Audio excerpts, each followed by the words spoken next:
Welcome on back into the Real with Joseph Labman. I am Joseph Labman. Happy Sunday to you guys. Sunday live edition again. Browns post game reaction as we react to the Browns' thrilling win today over the Indianapolis Colts, 39-38. Another crazy game. Another cardiac kids kind of win from this Browns team. Last week it was the missed field goal by Jake Moody from the 49ers to help us win that game at the buzzer. Then this week it was a game-winning drive led by P.J. Walker with a game-winning touchdown on 4th and goal on the 1-yard line by Kareem Hunt. A lot to talk about in this game, a lot of storylines. First off, to start off the game, Deshaun Watson started off the game, did not look right. That shoulder did not look healthy at all. So Stefanski made the smart decision by pulling up to that second interception he threw. Plus, he got slammed on the ground too. You don't want to see that. So it's definitely not 100%. I noticed during the game, people would come and ask him on the sideline. He kept pointing to his shoulder, and you could just tell the velocity's not there. He just doesn't have his mojo right now just because he's been out, and he's never really had his footing really been set since he's been here. I don't think he's ever really been able to consistently get back in the flow being a starting quarterback in the NFL. So we'll see what happens from that point. But P.J. Walker got it done again. He looked a lot better this week. I think you got to give a lot of credit to Kevin Stefanski and the staff this week for preparing P.J. and getting him more, I don't know what you want to say, just better each week. I mean, he was better this week. Like I said, he looked more comfortable. The play calling was a little different too. I thought Stefanski did a pretty good job. I mean, there's some critiques here and there. I think his second down play calling's got to get a little bit better still. But overall, though, when you got a defense like we have, led by Jim Schwartz, I mean, Myles Garrett today, my gosh, that guy is unbelievable. You're witnessing a guy that's on the path to becoming one of the greatest defensive players in the history of the game. If he stays on this track. I think two forced fumbles, one in the end zone. I think another sack. We'll pull up the stats here a little bit, but just unguardable. Now the defense did get tested today, which I actually like. I think is good. I think they've had a lot of praise in the media, rightfully so. But they got tested today. I think the Colts offer a little. The Colts are a really young team, but I thought Shane Steichen did an actually nice job with Minshew calling the plays. They got two running backs, Taylor and Moss, and Taylor looks like he's getting back to his top 3 running back form. So they definitely tested us in the running game, especially Quentin Nelson is one of the best guards in all of football for a long time up there. One of the best linemen in all of football. And you got Pittman on the outside, Alex Pierce, Josh Downs, the rookie, looks really good. So they definitely challenged us today. I think the defense, too, is just kind of, I don't know, you kind of expect that. You're going to have that here and there. It's the NFL. It's like when we played the 49ers. Everybody thought the 49ers was going to come in and crush us. But you never know, any given Sunday. I think the defense, too, it's good to have those kind of games. But they made the plays they needed to. Denzel Ward with the big interception in the middle of the game. And Myles Garrett, like I said, was just unbelievable. Garrett was great. The whole defense, the linebacking core, even though when they still need to make a play, when they need to get the stop, they got it done. So, and I think for me, the play that what won the game to me was Stefanski's decision to punt the ball before halftime. And I know a lot of people were on Twitter. I had people text me saying, why are we punting the ball right here? I don't like that. But I think because they already had the one forced fumble, and if you watch Minshew, he's very loose with the ball. Not only when he throws the ball, but his ball security in the pocket is very loose. The ball's always swinging around. And I think I like the decision there by Stefanski. Pin him down and deep, get him backed up in the end zone, and let's have Jim bring his pressure. And that's what he did. Myles Garrett got the forced fumble there in the end zone, got the turnover for the touchdown. I like that decision there. You're banking on your defense. You're banking on that turnover is what he was banking on because they definitely saw that on tape with Minshew going into the game because every time they were around him trying to tackle him, they were trying to swipe that ball. So that's my initial takes on the game. Overall, great win. Those are the things that stood out to me. We got a lot we're going to get into here. Joining me now, Dad and Corey's in the house. Yeah. There he is. The Falcons got the dub too, Corey. So happy. Yeah. Got the dub, baby. Got and the guess dub, what? We got baby. me and you in fantasy right now going at it. I got Raheem Mostert. Dude, I was so pissed. I should have kept Russell Wilson in. I'm so mad. Justin Herbert, man, he's laying the egg for me today. I thought it was going to be like a high scoring, 30-plus point game. That Yeah. really made an egg for me. I need to start starting Addis or Jordan Addison. If I had Addison and Russell in, I'd be looking really good right now.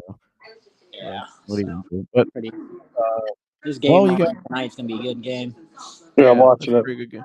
Dolphins and Eagles. We'll be commentating that throughout the live here tonight. Dad, I guess I'll start with you. What was your take on today's game? You heard some of my takes. We watched it together, obviously, but what really stood out to you? Just the grinding for 60 minutes, just grinding all the way through and finding a way to win the game. We're not Browns that for years never did that, and that's what they're doing now. I'm gonna give Stefanski credit. Like I've been critical of Stefanski. I told you after the game, I thought he did a nice job. I'm with you on the second down. It's predictable. They're always going to run on second down. They pass a lot on first down, always run on second down. It's predictable. How much of that though do you think is due to PJ Walker being the quarterback? I don't care who the quarterback is. It just seems like as long as we've been watching Stefanski call the plays, that's what they do. They're always. I've noticed it more this year, but I don't know. Yeah, it is something different. But he got it done. I mean, here you got PJ Walker in there. That was unexpected. Jerome Ford ends up going out of the game later on.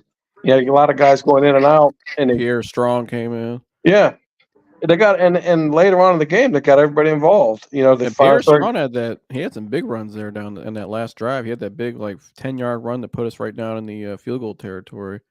Yeah, I mean they utilized the whole roster late in the game and made it happen. So I give Stefanski credit. I think of some of those plays. I like that 4th and 1, that pitch out to the left. That was a great play. Just Jerome Ford drops the ball. Even the shuttle pass. Wildcat. Yeah, the shuttle pass, the shuttle to Njoku. Oh, he catches that ball. He just backs right in the end zone. I like the screen passes he threw to Njoku. He got Njoku more involved. I liked how he got Elijah Moore the ball more today too, in different route concepts. Yeah, that's what needs to happen.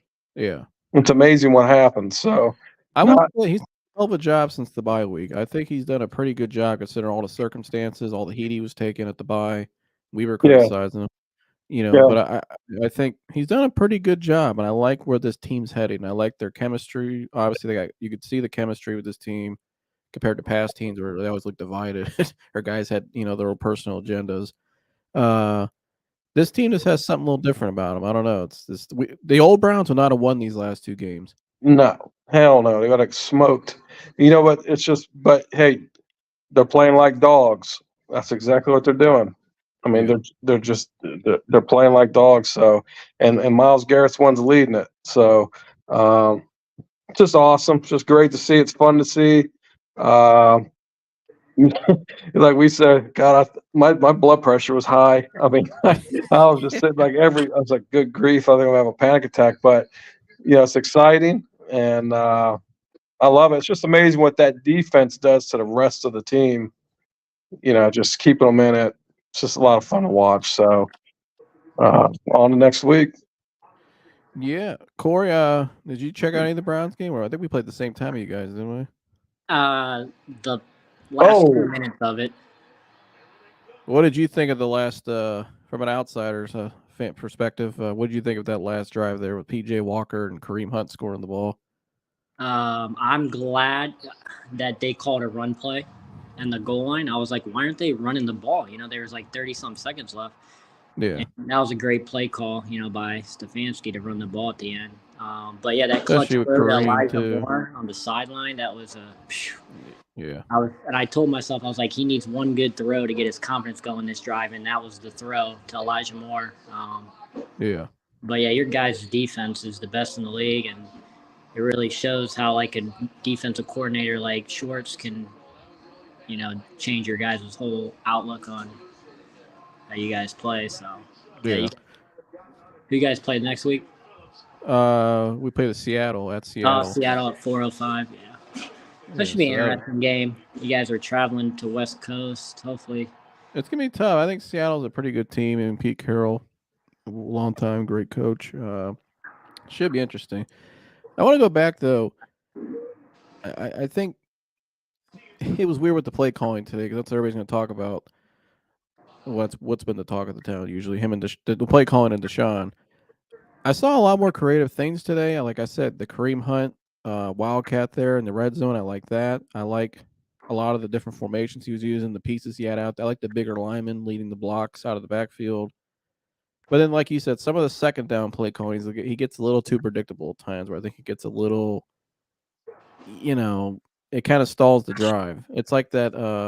Remember they got down there, I think it was right around the 40-yard line, and it was a second down call, and he ran the typical outside zone play to Jerome Ford to get to know, and it was a loss of 6 yards, and it completely just killed the whole rhythm of the drive. That's the kind of stuff we're talking about. You know what I mean? Just changing that. Maybe tweaking that second down schedule play going. Yeah, that's exactly what needs to happen. So that's what that did do. It stalled that drive. They started getting some momentum. Just called the wrong play at the wrong time. But what did you think of the decision before the half to punt the ball? I remember I was sitting there with you, and when he punted the ball, and a lot of people wanted to go for it there, 4th and 4. Because they were in their territory. What did you think? I like the decision because what happened is what I kind of expected to happen.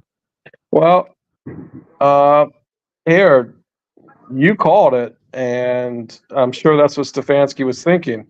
Now that's the evolution I think of Stefanski, because I think last year Stefanski goes for it.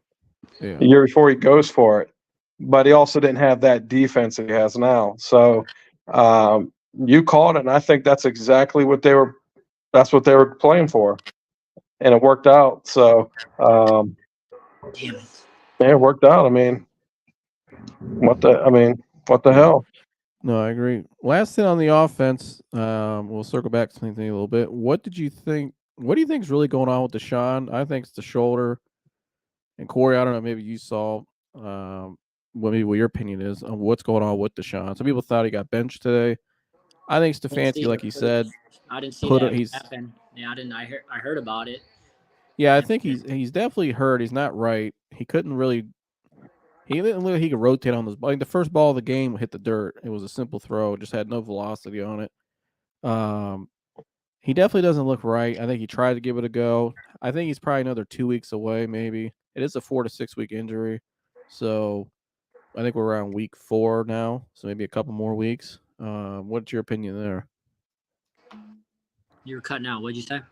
I was asking what you guys thought about Watson. Some people thought he got benched, but I think he's definitely hurt. Yeah, he's not I think right. he's hurt. Yeah. Oh, he definitely hurt. I knew by that first play of the game. I mean, you got a 5-yard slant. He throws the ball 5 yards in front of the line of scrimmage. It goes right in the dirt, and then that play where he threw that interception, there was no velocity on that ball. And then when he threw what almost was where the play he got, he took the shot on the ground. No velocity on that ball. So, yeah. But the good news is, like you said, he was comfortable enough to get out there and attempt the play. So he's moving in the right direction, and it worked out, man. That game would have been horrible if they would have left him in there.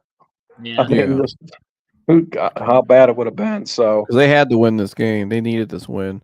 Yeah, keep them in the division, especially because Pittsburgh won, so we're tied with Pittsburgh, and Baltimore's up because they have an extra game today. Man, yeah, gosh, Detroit. that was like maybe Lamar's one of his best games he's ever played. Yeah. Yeah, I agree. I think he's definitely hurt. I don't know. It'll be interesting to see how long he's out. I think they still got to be aggressive this week in the trade deadline. I think you still got to go out and try to get another receiver. I think we both agree there. I think today might have been Don Peoples-Jones' last game, probably, as a Cleveland Brown. Well, I mean, I have no issues with that. I mean, there's no productivity coming out of that position, so get rid of it. They played a lot more Marquise Goodwin today too. I noticed. You noticed that they played a lot more Goodwin. So I think we definitely saw the last of Don Peoples-Jones' time with the Browns today. I think he'll be traded by the end of the week. That's what a lot of reports were signaling too. Let's move on though. Myles Garrett. You said something to me during the game. You want to repeat what you said after the second fumble he forced? I just said by the time he's finished, this guy is going to be one of the greatest players to ever play football. by the time he's done playing football. He's going to go down as one of the greatest players ever. Greatest players, let alone defense. But I think this guy, his name could be up there with your Lawrence Taylors, guys like that. Bruce Smith, all the all-time defensive greats. His name's going to be up there, and the dude is just an absolute. But see, there's never been a guy like him either. How many guys you ever seen that could just literally? Yeah, like the block field goal. Yeah. He literally hurdled over the lawn snapper, and still able to jump up in time to block the punt. Yeah. I'm surprised he didn't pick the son of a bitch up and run it for a touchdown. It's just the guy is. It's almost like he's inhuman. And it's like, going back to that punt before the end of the half. It's like he can do that when he wants. You know what I mean? It's like, you know what? I'm gonna go and get a strip sack. You see it time after time. He turns up the switch. He turns on the switch. Always in the fourth quarter. It's just like okay, I'm gonna dial it up. And I'm just going to go strip stack. I'm going to go sack the quarterback or strip the ball away. The guy's just an absolute monster, and he's going to be. And like I said, he's going down as one of the greatest players to ever play football. I think by the time he's finished, he just keeps getting better and better and better. Yeah, and there's no his versatility is crazy. His athleticism, how they move, and what Jim Schwartz is doing with him this year, moving him inside. Remember the first game of the year, he's done the crossover over the center, right up the middle. He does exactly what he said he was going to do, and he did it. And there was nothing the guy could do about it. And he was inside, right over the center. It was just what Jim Schwartz is doing with him, and he's in his prime now. You're looking at a guy. How many sacks could he finish with this year is the question. I think he has, after today's game, he has, let me pull it up here. I think he had 5.5 going into the game. So after today, Myles Garrett, let me pull it up. It's not even hard. Myles Garrett. I'm on video. Corey, as I find this stuff real quick, give us a little recap though of the Falcons today. I want to see what happened. What happened in that game there? I don't know if you've seen the highlights, but Desmond Ridder almost gave me a heart attack. I wish I could just see you. Oh my gosh, you can ask my mom. I was crazy. Oh, was I yelling, Mom? Yeah. I was yelling. Yeah. Yeah. So. Hi, Mama Mahalik. Hi. So. I can hear you. I know what you said 100 times. Oh my God, that's what you always say. Yep. No, so Desmond Ridder scrambles. He goes towards the sideline to the pylon, and right at the goal line, he fumbles. So they called a touchback. They get the ball back. It's 13-10. They go down. Baker scrambles for a 40-yard rush. They get in field goal range. It's 13-13. I think we got one timeout left. There's 40-something seconds left.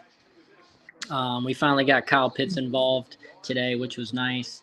About time. Yeah, he had a clutch reception on 3rd and long to get us in field goal range, and Koo hit a 51-yarder to win us the game or something. But Deshaun Robinson had one touch. They said he was feeling sick or something, but I don't know what was going on. Run game looked good, but Desmond Ridder, three turnovers, all fumbles. That's not going to get it done. No, he's got 10 turnovers in 3 games. So I think you're definitely looking at Justin Fields or a quarterback of the draft. I like Michael Penix a lot. I think he's really Michael. Yeah, I feel like we need to get a veteran quarterback, or at least get Fields, that second, third year guy. We keep drafting quarterbacks, man, and just praying to God that they're going to come out and be something. Speaking of the game today, we have a fellow Buccaneers fan in the house. Hey, Corey. Let's get that out of the way first. Good win by your Falcons today. Oh, man. Good win by your Falcons.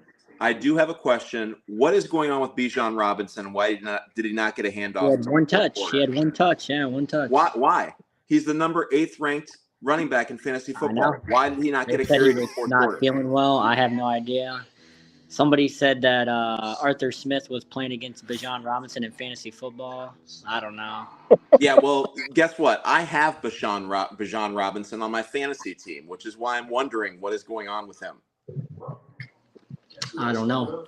So he got one touch the whole game? He had one touch, and that was in the fourth quarter. Yeah. Yeah, that's odd. So, by the way, hi everybody. Great Browns win today. But let me tell you about welcome on in. Let me tell you about my Sunday. Other than the Browns win and the Tampa loss, I had 2 DraftKings parlays that both of which at halftime I needed in the Bucs game. I needed Baker Mayfield to throw 1 touchdown to Cade Otton to win me $900. And in the Browns game, I needed David Njoku to catch a touchdown to win me $1,100. This was at halftime of each of those games. Now, neither one of those things happened, and you guys saw the end of the Browns game, and Njoku near the goal line, about to get the ball. All right, the shuttle pass. And Baker in the fourth quarter threw an interception, headed towards the goal line, intended for Cade Otton. Yeah. Njoku had it twice this close. Yes, I know. I'm well aware of that. Yeah. What a win today, though. Ugly win. Oh yeah, by the way, I pulled up the stat. Garrett now has 7.5 sacks on the year. He's tracking 21 sacks for the year, roughly. Myles Garrett's a beast. That dude is a beast. Yes, he is. He looks like he's playing a different game. He looks like he's not even playing the same speed as everybody else. He is an absolute monster. Well, my dad gave a take. Would you repeat what you said, Dad? Dan's in here. Maybe it's people joining us now. What your take on Garrett was after today? Well, after he blocked that field goal, I looked at Joseph and I said, this dude, when the time he's done playing football, he's going to go down as one of the greatest players in NFL history. I mean, his name's going to be up there with like Lawrence Taylor. Without Bruce the drug Smith. problem. Yeah, Bruce Smith, all the NFL, all-time defensive greats. This dude's going to be up there with them. I mean, he's a physical specimen. Yeah, he's still getting better as a player. You know what I mean? Well, he's better now with a better coach too. And just the crazy shit that he does. It's just the guy's an absolute. It's crazy, and it's just crazy to watch the guy. I'm just glad he plays for us. We saw him when I was at the old dealership.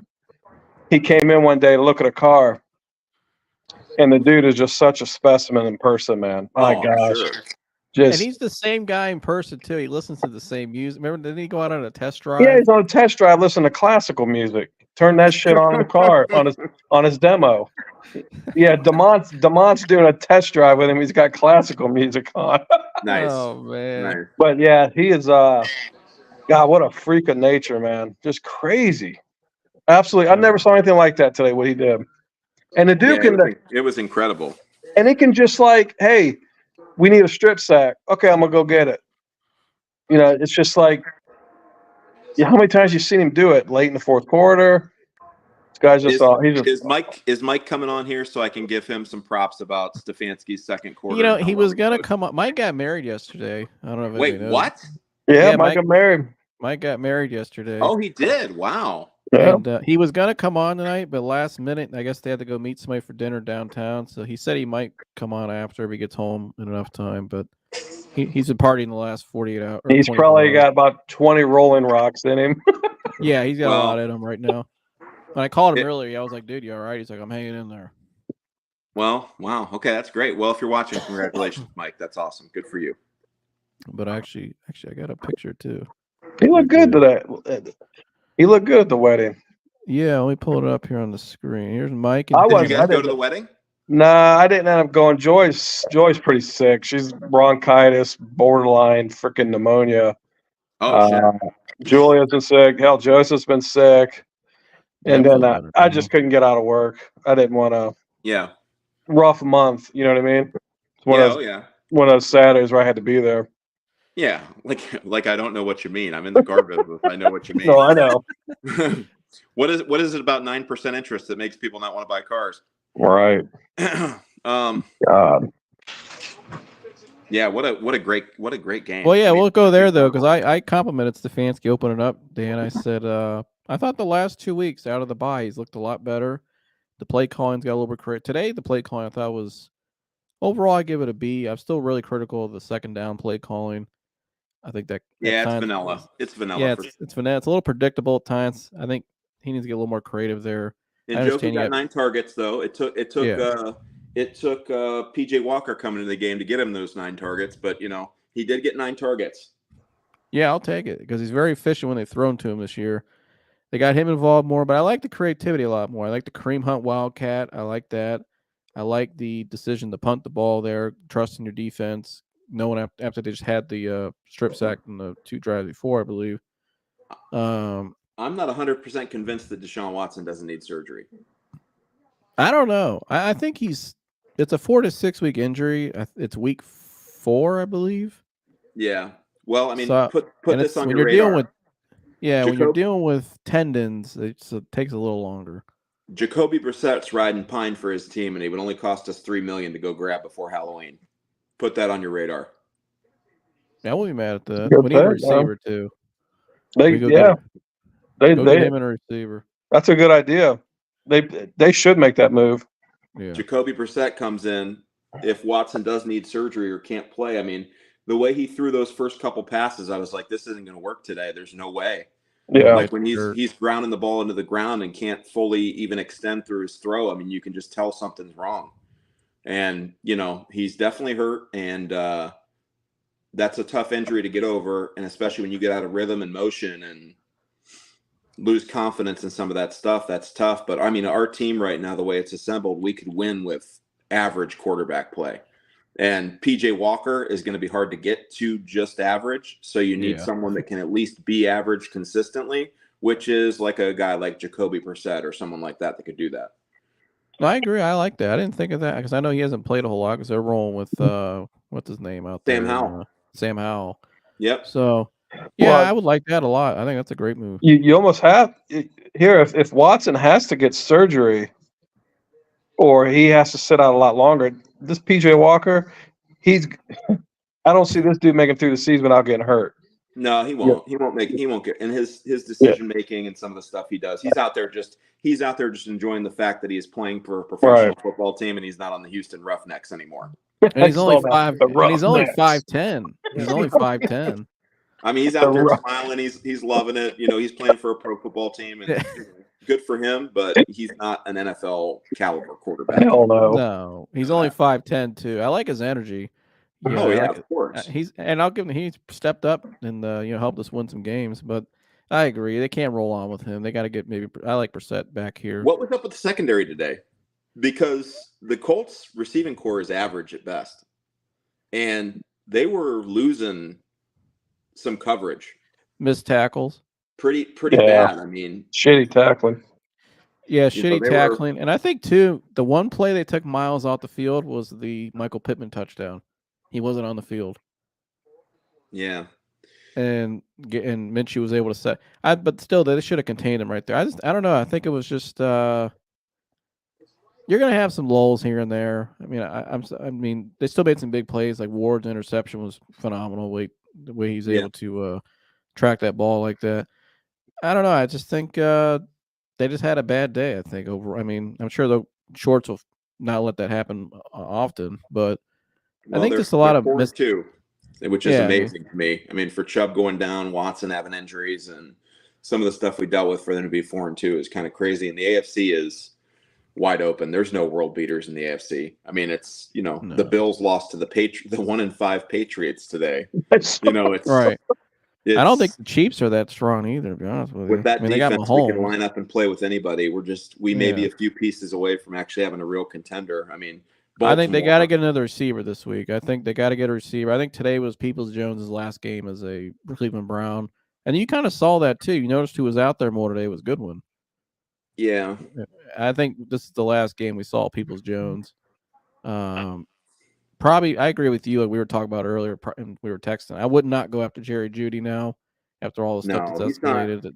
I would avoid that. He's not an upgrade from Peoples-Jones tremendously for the route tree they No. run and everything else. I mean, if you wanted to get Peoples-Jones the ball and incorporate in the offense, he is valuable, but he can only run 9 routes and go routes, and you got to stretch the field with him. That's just Yeah. where he is.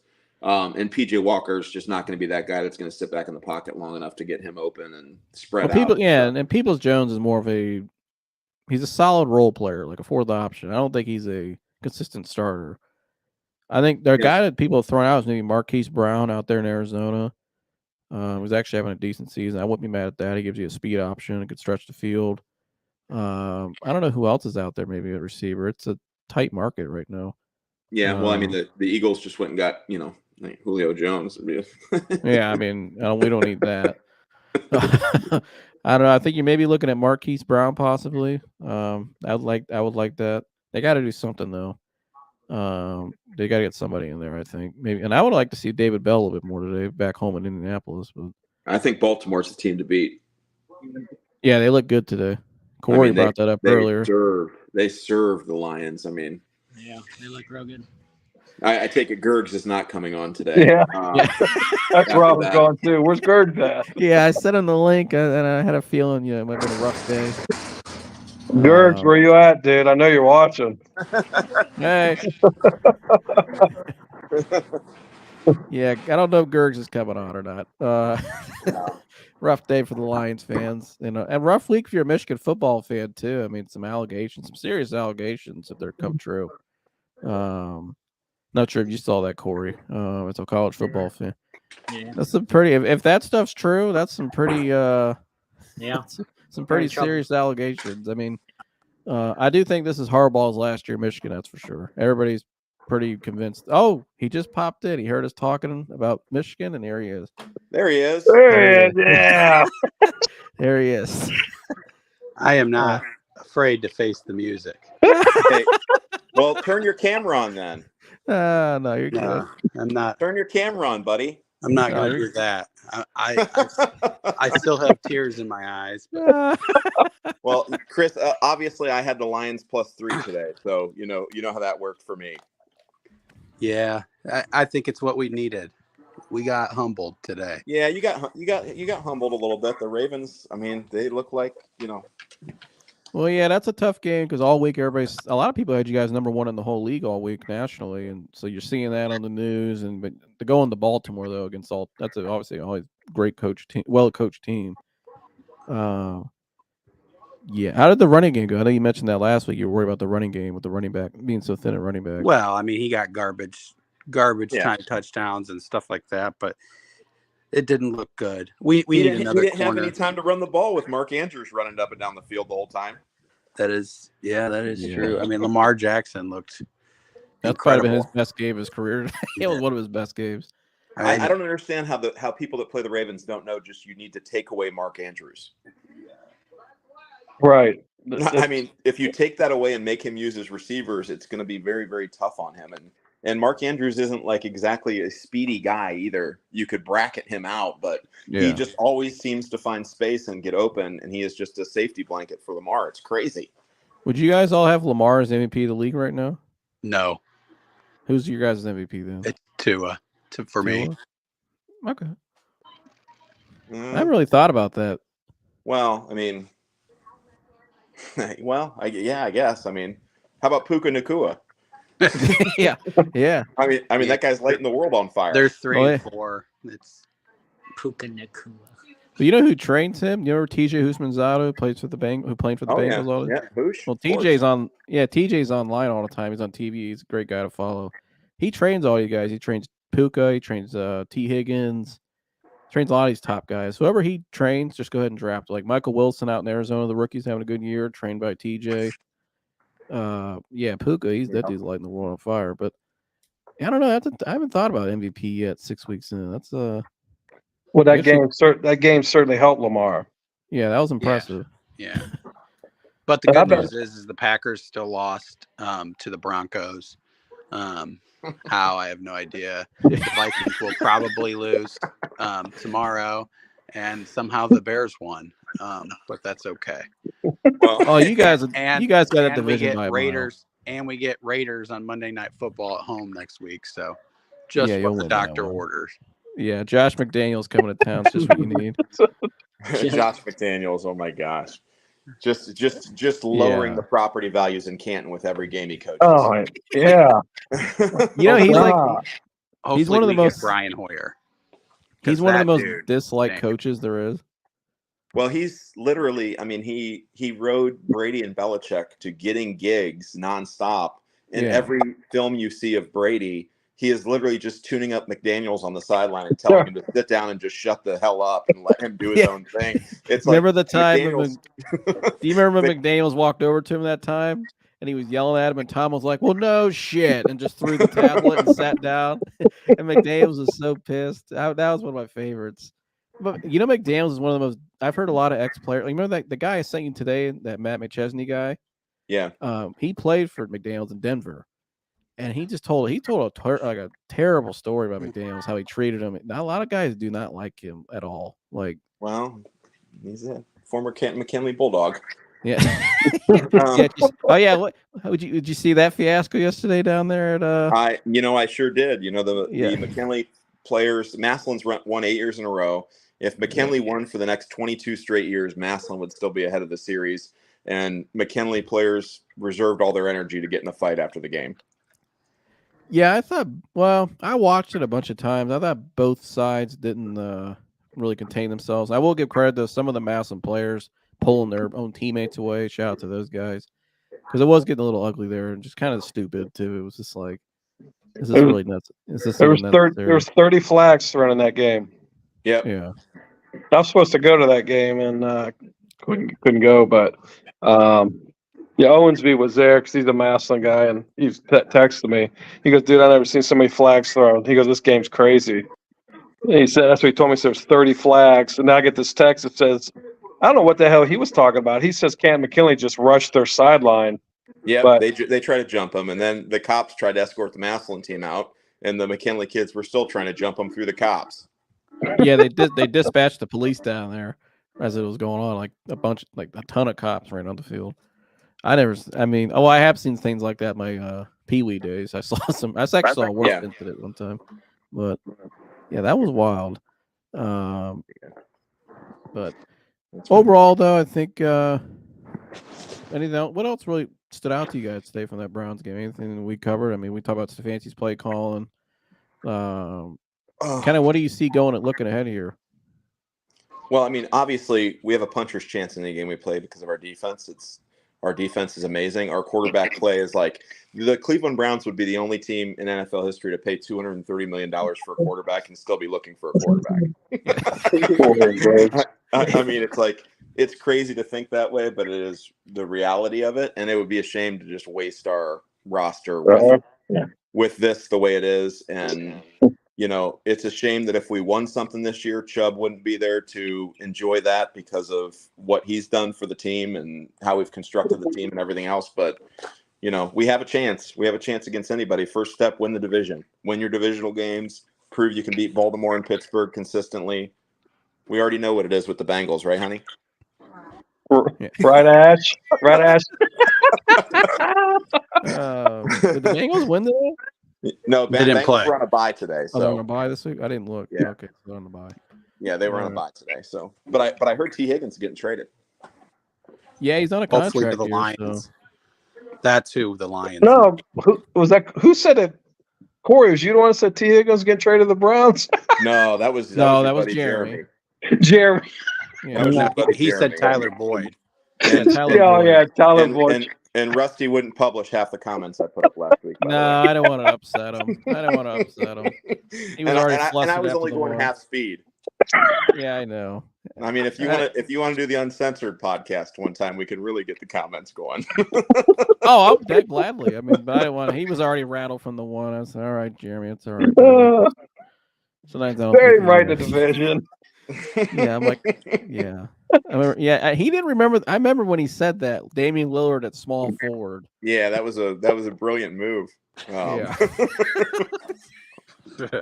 Oh gosh. And that at any given time, any Sunday game could be immediately flexed. Yes. Yeah. We know you thought you were coming to the game at 1. Sorry, the game's at 8 now. Yeah.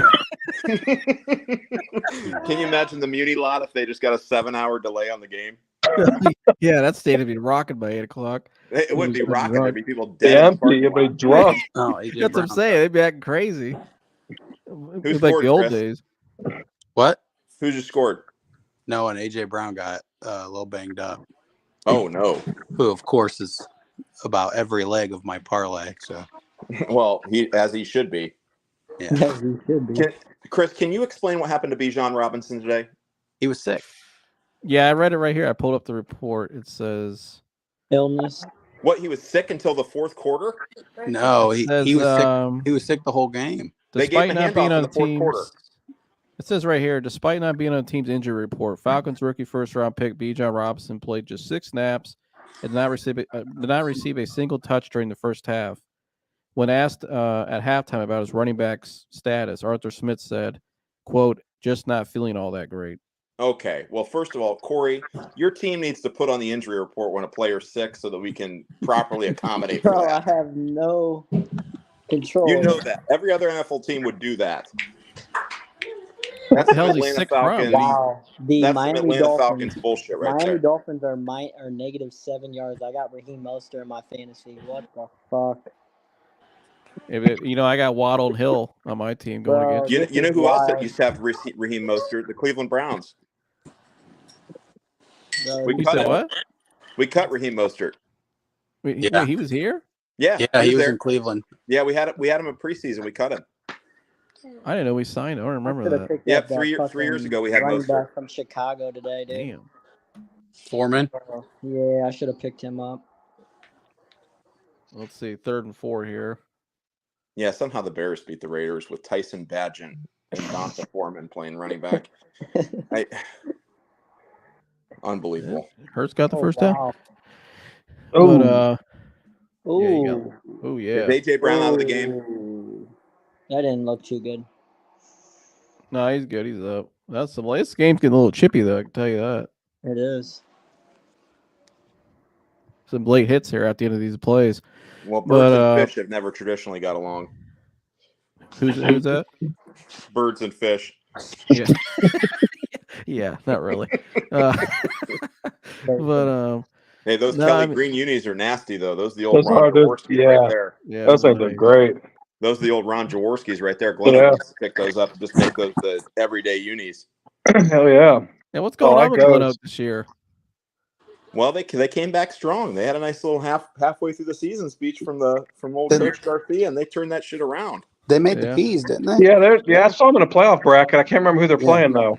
Yeah, I'm not sure who they're playing either. I didn't see it yet. Damn. We gotta play Ellett. Told me. Oh boy.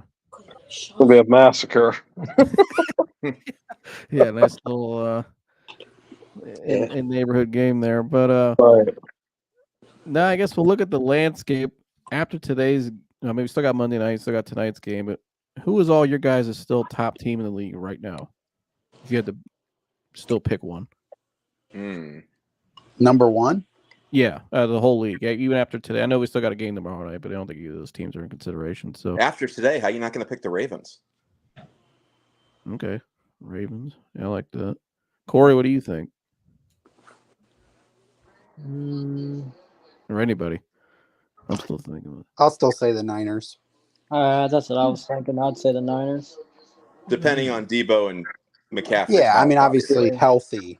Yeah, healthy. If healthy. Yes. I'm gonna say if you look at who the Ravens have went through and how they won, I'm gonna say Ravens, or then maybe they go to Philly.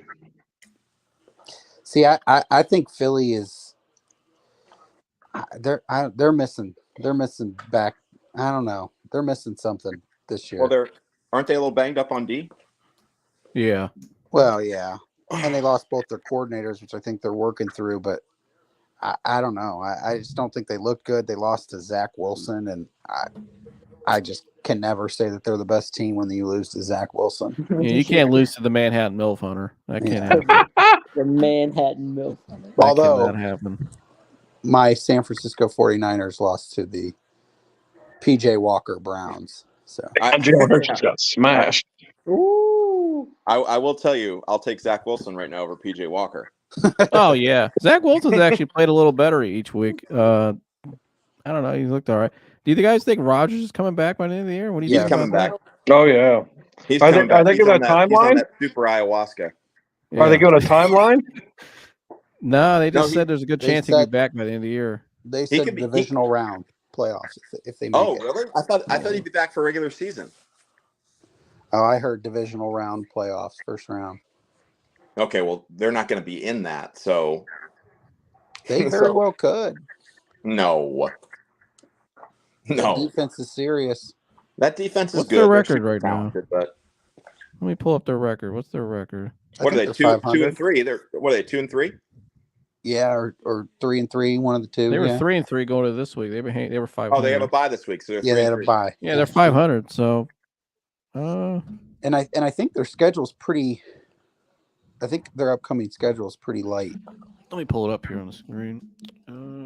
Look at Philly's upcoming next 5. That's dangerous. Chris, why aren't Yeah. you guys using Jamison Williams? Why would you want a receiver and you're not going to use the We- receiver that we- is incredibly talented and He dropped a touchdown today. Fucking Jalen Hurts, man. Gosh darn. Man. Damn. There's AJ yeah, AJ Brown Brown. caught that one. There you go. I think touchdown? he was down. I Yeah. think he was down. Tutty? Hey, I need that They AJ call Brown him- Tutty. But they he just called got it for you. I think he was down. Let me pull this schedule up here. So Look at the Chris, Jets. you missed me talking about it. I didn't text you about it today, but I heard it. yeah. I was yeah. I was a I was so Saquon close. Barkley. I had him over 3.5 catches, and he ended with Yeah, 3. he's down. Njoku, K. Dotton, Yeah. and then I had 7 anytime touchdown scorers. I had all 6 of 7 done except Josh Jacobs, with a whole half left of Josh Jacobs, and the Raiders could not move the ball on the Chicago Bears. Yeah, I know. And then I love McDaniel's move at the end when they're getting blown out. Let me make sure I rest Brian Hoyer and bring in Aiden O'Connell. They should start him. Like Brian Hoyer's been resting since he was doing Mr. Hero commercials when he was here. Like, Yeah. what the hell does that dude need rest for? You need to put those guys out there and let them run the field as punishment. They should be out there running suicides for losing to the Bears. I mean, That's what are you bad. resting those scrubs for? Why are we rewarding scrubs now in the NFL? Like, they Well- don't need any rest. They've been resting the entire game. The good news is He's after the getting bladed. Lions beat him up Mm. next week. Hopefully they trade some peeps. Well, We need a McDaniels- corner. We McDaniels need a wouldn't corner. even be there if Gruden hadn't wrote that email commenting on DeMaurice Smith's lips. Like Yeah, he two called him Michelin. I mean, yeah. and Gruden's being kicked around as the new OC in Pittsburgh. Did you hear that one?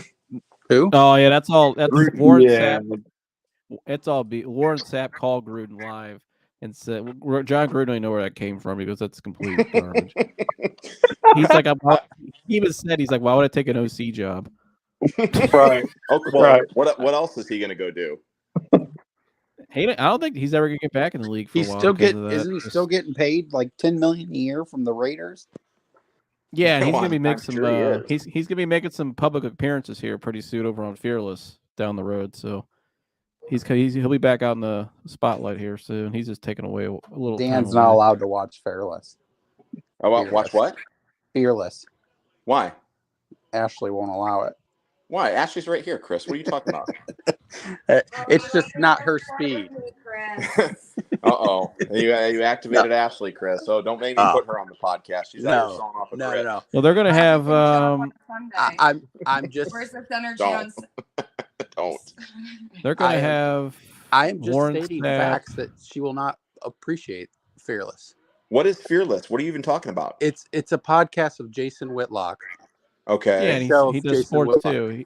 But he's gonna have John Gruden on down there. He's gonna Warren Sapp and Brett Favre appear weekly. His views Uh, do not match up with Ashley's whatsoever, is what I'm Okay, saying. when's that stopped anything from ever happening? I mean, my gosh, you're not even allowed to watch R-rated movies. Exactly. Exactly. Exactly. No, but he's gonna have on John Gruden, Warren Sapp. Who else he's got a couple other Hall of Famers. Yeah. Okay, all right. So, Dan- you know, Dan, I would tell you though, the content's awesome on it, man. It's a great show. Great It's all football about show. football primarily. It's a great show, man. He'll have like those. I like when he does all that in studio, like when he had Favre on there and Warren Sapp, Warren Sapp, and had them all. This Seth this is- Joyner. Oh, Seth so Joyner. he just grabs all the old NFL dickheads. But it's all it's. Oh, he's friends with all these guys. Yeah, yeah. But He's friends with all these guys. Like Great- TJ, great show Hujmanzada though. goes on there. Hujmanzada goes on there. Coach JB goes on there. It's really raw football, like real football talk. Yeah. Joe, you remember when we had the sales? You remember we had the sales coordinator for the sales event we did that was from Wisconsin, and we started asking him Favre questions. Do you remember that? Yeah. And he was there when Favre was a rookie and coming up in Green Bay when he was behind Magic and all this stuff. And he was telling stories about what Favre was doing in Wisconsin once he got the starting job.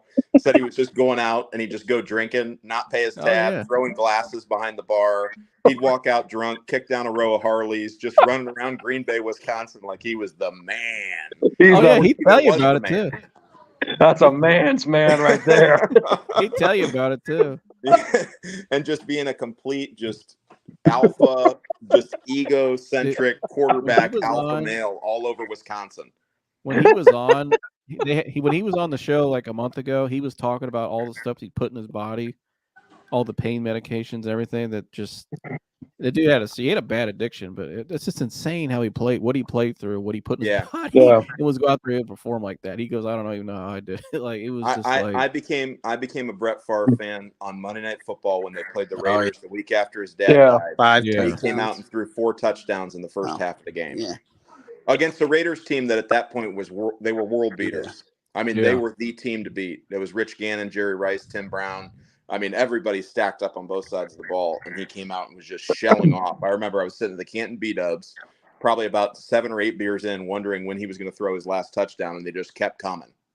Yeah, they were just like crazy throws too out of nowhere. Like, dropping out of the sky. And with one of those nights. receivers. I mean, he had Javon Walker and Donald Driver, Robert Brooks and Antonio Freeman in those days, but there was no one, Bubba Franks, and there was no one really to speak incredibly highly of, but he was just a man. Yeah. Imagine if Sterling Sharp never got hurt. Sterling Sharp would have been Sterling Sharp was on track to outpace Jerry Rice. Sterling Sharp was that good, man. And they had Amon Green. I mean, they actually had a good team. Yeah, they had a good team, but they were just a little bit above average guys. There weren't any like world beaters on Favre's team with them. It was just Favre and making it happen. Yeah, I mean, Freeman and Driver were good players. They played well with Favre. You know what I mean? It's like Edelman and guys like that with Brady. They just play well with him. But here is the you guys were asked about the schedule though. Here's the Jets. Let me put up full screen here. Oh my gosh. I didn't know we'd be reviewing the Jets schedule tonight. Well, no, Gerg said bring it up because we want to see how many. We're talking about it because we were talking about Rodgers coming back. All right, Giants is a win. Chargers is a loss. Raiders is a win. Buffalo's a loss. Miami's a loss. Atlanta's a win. Oh, whatever. Wait, so you got the Giants. You got the Raiders as a win. Raiders is a win. Buffalo's a loss. Miami's a loss. Atlanta's a win. Houston's a loss. Miami's another loss. Washington's a win. Cleveland's a loss. And New England in the meaningless game. New England will be phoning it in and trying to figure out what they're doing next year. So that may be a win. But that's probably New a win there too. It's at New England. They'll win that. In the snow. I don't know if Zach Wilson. Yeah, so you got him as an 8-win team. He might be doing snow angels or sled riding. No, he'll be down checking him out. Yeah, building snowman. So what's that? So you got him what's that make him 9-8? You got him as an 8-win team. Yeah, that's about right. That's overachieving for them without Rodgers and Zach Wilson there. I think they got to try to pull out one of the Miami games somehow. I mean, I don't know how they would do it, but or maybe the Chargers. I think the game actually is the Chargers. The Chargers. Yeah, they can win that game because the Chargers are so inconsistent. Brandon Staley's just not. He should. Do you know how many attractive 40-year-old females are going to be in the stands for Zach? Right, Wilson that's his night to shine. That's his incentive. He plays well, he gets one after the game, but he's got to win. He's not going to be all that focused. Oh. Yeah, that's what the hell? Damn. Oh, Mike McDaniels is trying his best to do stupid stuff. Oh, by the way, Mike McDaniels also was on the Browns staff. Yeah. Oh, I remember that. Alcoholic. I like Mike McDaniels. He's pretty alcoholic. Yeah, he's an alcoholic. He was. Is he? Yeah, he was. Yeah. Mike McDaniels reminds me of a kid that got really good at Madden and was just like, let me try the NFL. Right. He probably is. You So, pull up the Philly schedule. That's the schedule I wanted to look at. Oh man, that dude flopped. You need to look at that Detroit schedule. Jalen Carter. I have. I have. He's got probably got it on the fridge. Teaching on a flop down in Georgia, Corey. Yeah. So they got Miami right now, Washington next week. They got Dallas. They got And Kansas City. They got they may Buffalo. lose to They Dallas. got San Fran. They got Dallas again. They got at Ooh, Seattle. ooh, Yeah. yikes. That schedule's brutal. They'll still get a wild card. They'll sneak in as well. If Dallas jumps them, they'll sneak in as a wild card. That division between them and Dallas, they're just going to trade blows back and forth, and it's going to come right down the wire. Well, you never know what Dallas you're going to get either. So Exactly. Well, no, of course you don't. yeah, so you never know there. Not with Mike McCarthy and Dakota Rain Prescott. Those last 3 games though will be warm-ups for the playoffs. Well, here, Buffalo's a good team, but are they a great team? I don't think they're great. Buffalo's Well, key on defense was they need Milano, defense. and Yeah. when Milano went down, that And dude White. was the heart of that defense. And Travion White or Travarius White. Something about Josh Allen, you never know. He gets a little wild at times, starts throwing the ball in like cover 3 and all this. Can you imagine if we had Josh Allen instead of drafting Baker right now? I mean, I think it'd be a lot better. There's something about Josh Allen I don't like. I don't know. Well, he's erratic with the ball sometimes, and he makes bonehead decisions. You can tell he's just a kind of a big dumb Wyoming farm boy sometimes with the ball, but it is what it is. He can still tuck it and run it and go run over a linebacker too, which is just an amazing trait in a quarterback. Oh yeah, he's a hell of a player, phenomenal talent. But hey, you know who we need to bring in? Just bring me Taysom Hill. Just bring me Taysom Hill and let's just run the ball 50 times a game. Any other schedules up here you guys want to see? Schedule request. I guess we could go to the Browns. Let's look at the Falcons. We'll get to them. No. We'll see when Ritter gets benched. Yeah. He's So right now. we got Seattle next week. Got Arizona, Baltimore, Pittsburgh, Denver, LA, Seattle's gonna be a tough game. Chicago, Houston, New York. What's your guys' prediction right now as we're sitting here at 4-2? What do you see the rest of the year? Well, today was obviously encouraging. They can pull out a game in a freaking dumpster fire of stuff going on. And when the defense bends, that they can still somehow win and put up 39 points with the Houston Roughnecks XFL MVP playing quarterback. And Pierre Strong, who just got to our team like a month ago running the ball. I mean, that's a big run. Yeah, he did. I'll take it. He had the big one there in that last drive. But it's just week to week. You just don't know what you're going to get with them every week. I mean, the defense is going to have to carry the load. And obviously the Colts defense is not exactly world beaters either. But no. I don't know. I just win the division. That's all. Just win the division. That's going to be win hard. Your games in the division, win the division. But Baltimore's in your division, so it's tough. I'm going to pull up Baltimore's schedule. And Cincinnati. Here, Cincinnati isn't over. Yeah, I'm not worried about them. I'm not. The Browns shouldn't be worried about Cincinnati. Yeah, Cincinnati's built like a high school team. They are. I'm not. I'm surprised Pittsburgh. I thought they would lose that game today, but I don't. Do you guys think Pittsburgh will keep this up? I mean, nah. No. It's amazing what you can do with good coaching and defense. Yeah, defense. Right. So here's Baltimore's schedule. They got Arizona next week. They got Seattle, the Browns, Cincinnati, at LA. The Chargers. Then they go play the Rams at home, at Jacksonville, at San Fran, Miami, and Pittsburgh. So they got some tough games down the stretch there. I mean, San Fran, Miami, Pittsburgh, Chargers on the road in LA, Sunday Night Football. They play the Browns. They play Seattle. I don't know. If you win 12 games in the AFC North, you win the division, in my opinion. I don't know if they'll pull out 12 here. I mean, they still they play another Sunday night game on the road at Jacksonville. I mean, but you never know. I mean, they're 5-2. Yeah. Yeah. I don't know. They got a tough schedule down the stretch here. Jacksonville looks good. I like Jacksonville. They look good.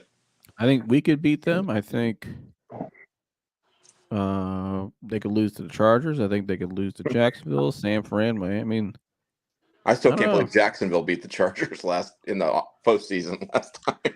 I think they're a 10, If 11 win Baltimore- team right now. If Baltimore plays like they did today, they're not losing. Let's say I don't know. Will they keep that up? I don't think they're gonna do that consistently No, I don't though. either. If Baltimore had a better running back too behind Lamar, it would be even more. I mean, And more consistent receiver. I mean, I like the kid they drafted, Zay Flowers, but Yeah. he's a rookie. yeah, he's a I mean- rookie, but they have suitable playmakers when they need to be. I mean, Aguilar is kind of underrated and underutilized. He's a pretty solid, decent, okay receiver to have on a squad. I mean, the guys like that are the guys you can build a foundation around. They don't have a primetime number one, but Mark Andrews is their number one. That guy's like an offensive guard running around, and he's wide open. He's one of the best tight But ends in all that's of just football. because all the attention goes to Lamar. I mean, it's just the moment. Well, and he has 12 seconds to throw every time because he creates. Yeah, Just, it's hard for a He's a DB home block run. on He's him. a home run threat from wherever he is on the field. yeah. You know who Mark Andrews' college quarterback was? Baker Mayfield. Baker Mayfield. I watched. They beat us 1 year. We beat them the 16 Ohio State beat them, and they beat us the next year at home.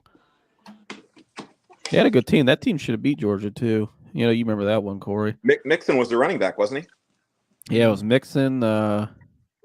Was that when they D.D. play you guys, Westbrook? Corey? Was that 17, Corey? They played you in the Rose Bowl, Oklahoma? No, that wasn't 17. 17. Was it 18?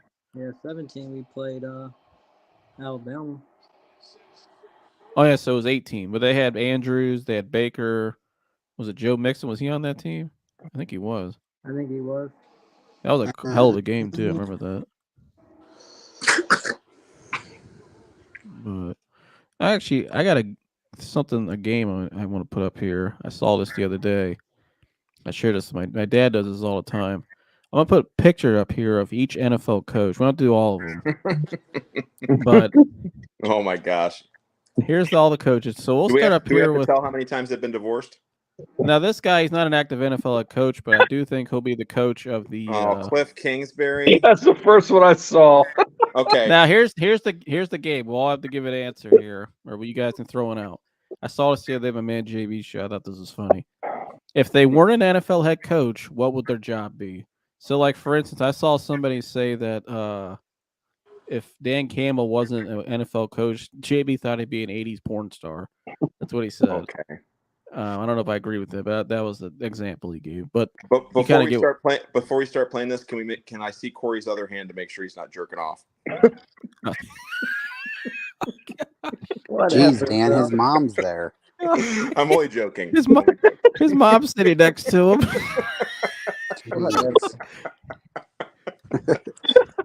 God. Just joking. Yeah. Anyway, All right, so Cliff Kingsbury And works for Jace H&R is sitting Block. next to me. Golly. All right, Cliff Kingsbury works for H&R Block. He's tax prep. Next. anybody else got an answer on this?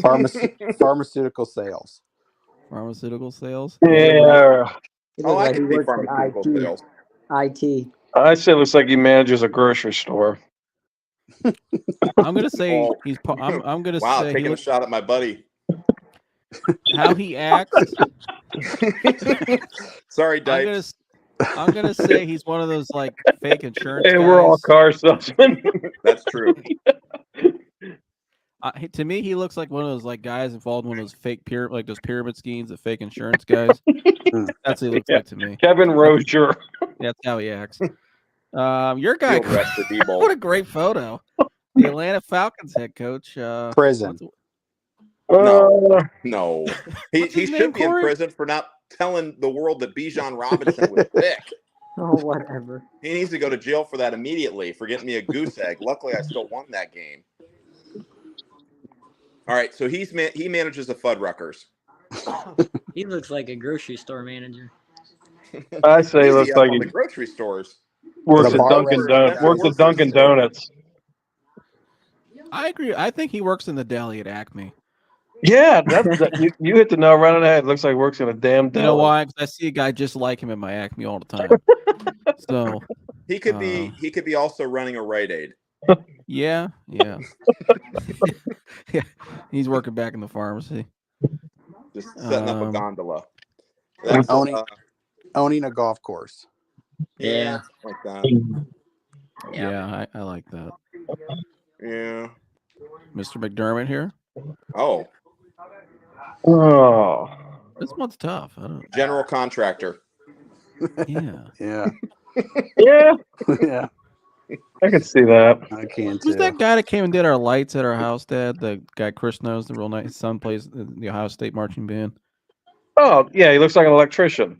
The electrician. That's a Yeah, he good looks like pick. Mike. He does look like Mike, the He looks electrician. like Mike the electrician. Yeah. I'm gonna go with electrician. You got one on this, Corey? He looks like he's like a wrestling coach or something. I don't know. Yeah, he does. Who the hell is this guy? Does he even have a job? Used car manager. Yeah. That's Exactly. that's Matt Rule. That's Matt Rule. Oh yeah. I forgot. I couldn't remember. That's This a is last year's that's a list. used car manager, used only. Yeah. Never gets off the desk. That is spot on. Strictly Old. pencils only. Never getting off the desk. Well, he's at Complains about Nebraska everything. now. So he's at the Omaha used car lot. That's where he's at. He's at Complains about everything. Yeah. Mm-hmm. Limited work maximizes gross. Zach Taylor. Mm. Deshaun Watson's masseuse. Middle school gym teacher. Yeah.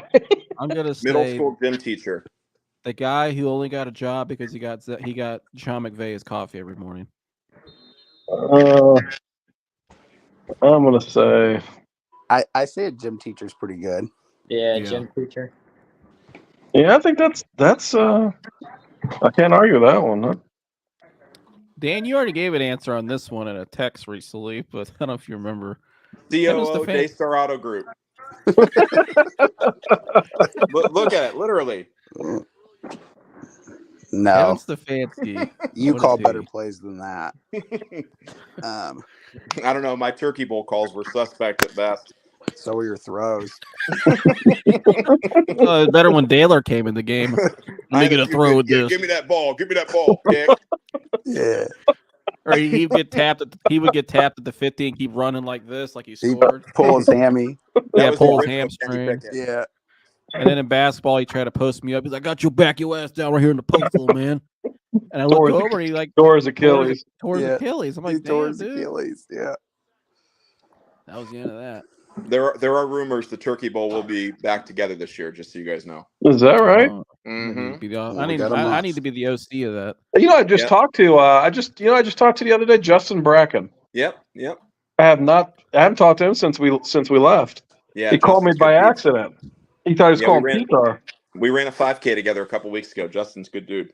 That's what he's telling me. Yep. Corey, what does Kevin Stefanski look like to you? His next head coach. His next head coach.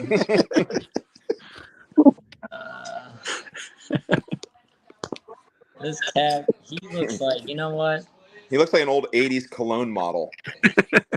That's what I'm gonna. You know what? I'm gonna say. Yeah, he looks like he should be on the cover of like a beach magazine. Like an old cologne magazine. He should be on the cover of Laird Apparel, putting on Where like the a cologne Laird- samples, you remember the cologne samples in the magazines, Joe? You could get a cologne sample with this picture right there. Giorgio Armani. Yeah, Giorgio Armani. There you go. Yeah. All right. Who the hell is this guy? That's Matt Everpluel. That's the Bears head coach. Oh, their old head coach. Yeah, that guy runs a corrupt YMCA. I like that. That's where good. he just walks around and looks at the girls on treadmills the entire time. Oh yeah, I'm sure he does. Yep. All the girls with tight pants. That's what he's looking at. Every YMCA has one of them. No, Yeah. I think he's a manager of an Amazon. Ooh. Or Wendy's. Yeah, you know what? He's the owner. He's the guy that you bitched out that night at Wendy's in 19, where you literally walked in and kicked the sign across the freaking restaurant and threw your credit card at the counter. It was like, "Give me a motherfucking refund I did, dude. now!" I went berserk in this Wendy's one night. I did. What month of 19? Was it in April of 19? December. by any chance? No. Okay. Was it April 30th of 19? No, it was December. That was one of the best days of my life. Was it April 29th of 19 by any chance? No, I think it was in like December. I think it was. It was right before Because Christmas. everybody got Biggie sized on the 30th. Yeah, no shit. No, it was a Saturday night in December. I think Joy and I were Christmas shopping. It was right around Christmas. I hadn't eaten all day, and so I was hangry, and it fucked my order up twice. and when I saw that they fucked Joy's sandwich up, is when I went crazy. So I went in there and about tore the inside of the place apart, and He walked through the door. This is how bad it was, Dan. He walks inside, and as soon as he walked inside the second time, my mom knew something bad was about to happen. Yeah. So she called me. My mom's like, I'm hiding underneath the seat. I'm like, I thought something's wrong. Like, Mom, what's wrong? She goes, your dad went inside in Wendy's. I'm like hiding behind the seat here. I'm scared what he's going to do. I'm like, what do you mean? She goes, they put mayonnaise on his burger. I said, oh, shit. I already knew what time it was. He hates mayonnaise. So as soon as he walked in the door, they had those little wet signs where they just mopped, don't walk here. Oh, He kicked it across the restaurant. Nice. It was in his way. And like there was some guy walking out too, and he kind of like just shoved him out of the way. Like it was bad. He just walked in like a hellion. the door dashers all went to the far corner, was standing in the far corner. And I just laying into this manager, man. I'm just laying into this son of a bitch, and I slammed my debit card down on the counter, and I said, "Just give me my fucking money back." And as soon as he refunded my money, in his hands like shaking as he's handing me the card back, I looked at him. I said, "Thank you, Merry Christmas," and I walked out. Nice. Oh, Yeah. there you go, old Andy Reid. Oh. Manager of That a is giant eagle. Fifth grade American history teacher. That's a manager of a giant eagle. I like the manager at Giant Eagle. He could do both, though. He could be the teacher. Fifth grade American history teacher. Yeah, Right. He's a substitute at best. but he is the Giant Eagle That's an manager. old grizzled Ohio history teacher right there, if I've ever seen one that's going to tell me all about the massacre at Schönbrunn. I think he's got two jobs. I think he's a sub teacher for history on the side when he needs to be called in as his age. Yeah. And I think his love for cheeseburgers. He's got to be doing something with cheeseburgers. He's also the offensive line coach of the high school football team. Yeah. So he's got to push in the sled at the same time. Got to run a power eye. How William McKinley died. He's telling you he's got him running the wishbone and the power T and all that. The power eye offense and all that. Just the horses pushing sleds, keeping him away from the water trough. While he's standing on the sled. He looks like he'd be a cook somewhere too, like cooking cheeseburgers at like a famous place. What do we got here? Oh, the coach tonight, or the old coach of the Eagles, now coach of the Jaguars, Doug Peterson. A pilot. What? Yeah, that's actually a good one. He's got pilot hair. Yeah, he does. Yeah. I'm gonna go with that. That's a good one, Chris. Pilot. What do you got here, Corey? Congressman. He looks like one of the, Actually, you know what? You're right. He does kind of look like a dirty politician too. Congressman. Yeah. or an insurance agent or some type. I don't know. 401k dude. 401k dude. All right. 401k dude. Corrupt nonprofit organizer. This guy? No. That's a truck driver. Yeah. That guy dropped off 7 Pacificas last month. He looks like our garbage. And He looks speak like a our lick of English. He looks like our city garbage man. I say he's like the foreman. He's like a foreman for Kenmore Construction, like a heavy highway foreman. Just an old drunk, just been in construction for like 40 years. Just gets out and bitches. That's what he looks like. Because they all got substance issues. 95% of them have substance issues. That's what he looks like. Just like the old grimy drunk shows up, hates his life. Owner of an urban shopping plaza. Yeah, smoke. Yeah, one of those smoke shacks. Yeah, Yeah, vape and smoke. one of those drive-throughs that we all got beer from when we were 14. All right. You got one on this, Corey? You agree with us? I agree with you, truck driver. Yeah, I like that. I'm gonna say Lovie Smith, Pastor. a pastor. Oh, he's a pastor, but he also coaches the local high Baptist. school basketball team. He looks like a high school basketball coach. I've seen a lot. I've seen a Defensive lot coordinator Bishop Sycamore. Sycamore. Hey, them Bish Sick boys ain't messing around, boy. They're coming back. Gergs, you got one on this one? How can I follow up the Bishop Sycamore? Yeah, he doesn't look the Bishop Sycamore guy. I mean, Corey, you got one, Corey? I was gonna say a pastor. Yeah, I said a pastor, or he looks like he coaches the high school basketball team. Oh gosh, this guy here. Oh God. A porter. gay porn. Yeah, A detailer. I'm gonna say Store manager of a buckle. Tanning salon owner. he looks like a guy who just has many jobs, has had many jobs, and yeah, he's involved in some shady stuff on the side. Try to make Planet it Fitness manager. Yeah, he's the manager of the Nat. He does look like that guy too. All right, Corey, you got one on this guy here? I ain't got shit. All right, Oh, Dan Campbell. That we're really gonna turn up the heat a little bit. pro wrestling trainer.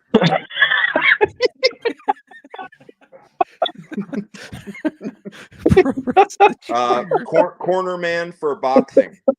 Boxing corner man. He does. He looks like he's had his block rocked a few times and he can tell you how to take a punch. I'm gonna say he looks like a UFC trainer. He's some sort of trainer, a fighter. Heavyweight UFC Indy wrestler. He trained Steve Baby Right. Miocic. I think he used to wrestle for Potok Yeah, probably. in the old UCW days. You see Yeah, that? you know what? That. I think I saw him at the Stowe Armory once. No, he was at the Shamrock in Barberton. That's where they had their big ones. I gotta call John, and I'm gonna call John. Took a job to Marty Jannetty. Yeah. I'm gonna call John after this and ask about that. Gergs, you got one on this? He's just the man. That works brother. too. He's leading something. I don't know, maybe like a army. Yeah. Well, the Navy won today. Not like this guy here. Oh He boy. he looks like a senator. He actually looks like that one senator from Arizona. Yeah. Oof. A private eye. Kelly. Yeah, I'm gonna say he's a private County investigator. County commissioner. I'm gonna say a private investigator. Yeah. Yeah, county treasurer maybe. Yeah, something. Corey, you got one? I would say senator. Yeah. High school basketball referee. Yeah, he does. That's He's got that spot on. run. Yeah. Mike McCarthy. Oh boy. Okay, used car manager again. Yeah. Yeah, the rival of the other one. The other half of Subprime sales consultant. the other half of the gay porn.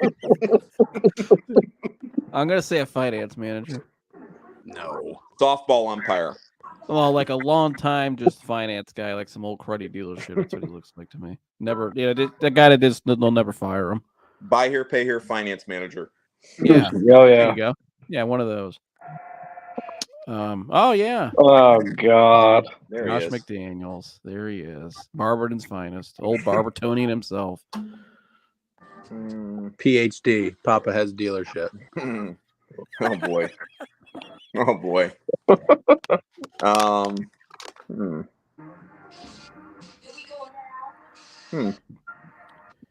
gonna go with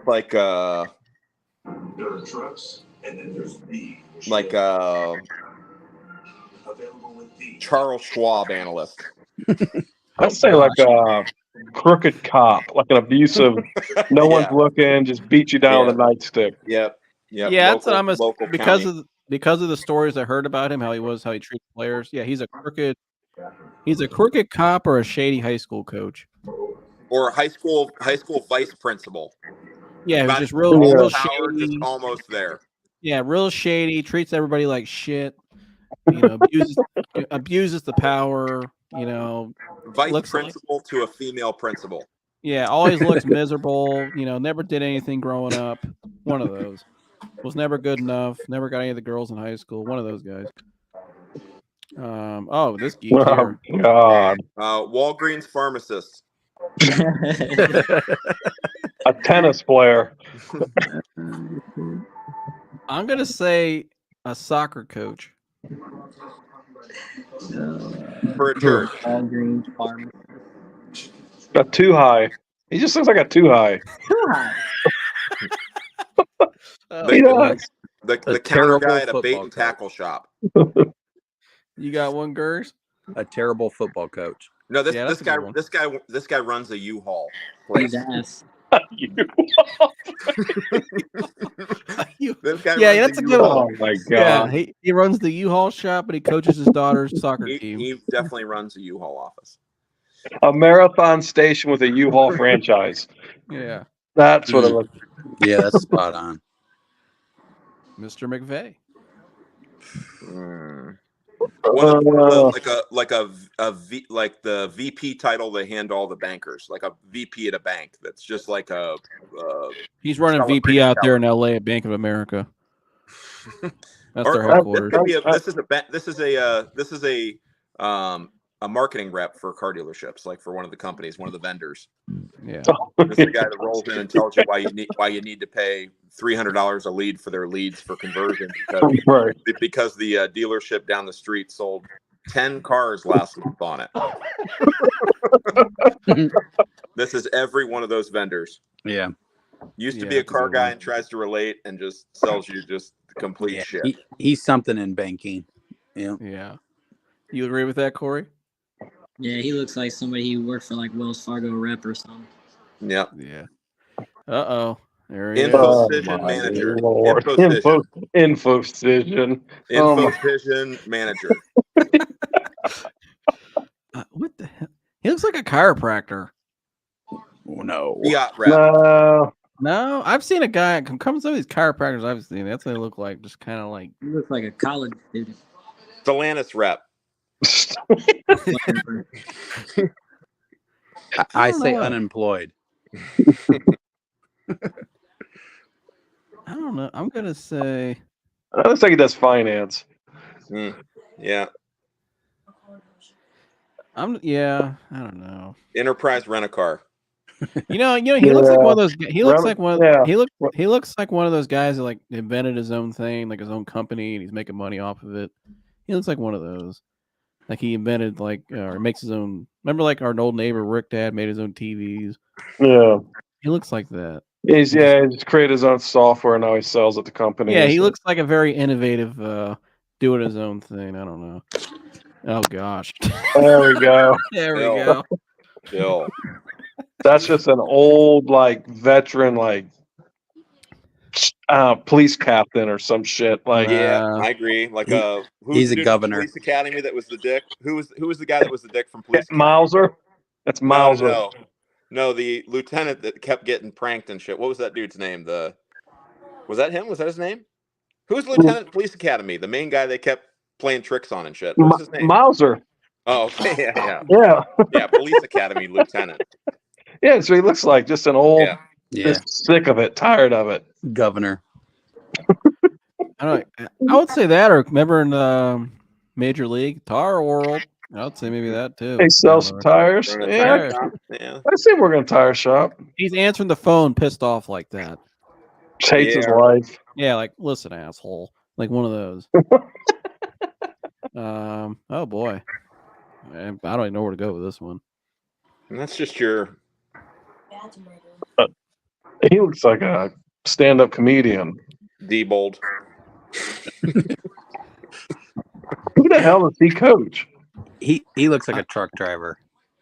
Him? No, he's way too groomed for that. No, He looks like a youth. He reminds me of some of like the little league baseball coaches I would see. They always had like a goatee like that. He looks like an evangelist. That's what I was thinking too. There's a guy I grew up with named Mr. Combs. He reminds me of him. He looks like he's going to put his hand on my head and change my life. Yeah. Oh, Yeah, he's one. Yeah, you're right. He's one of those. Do you feel it anymore?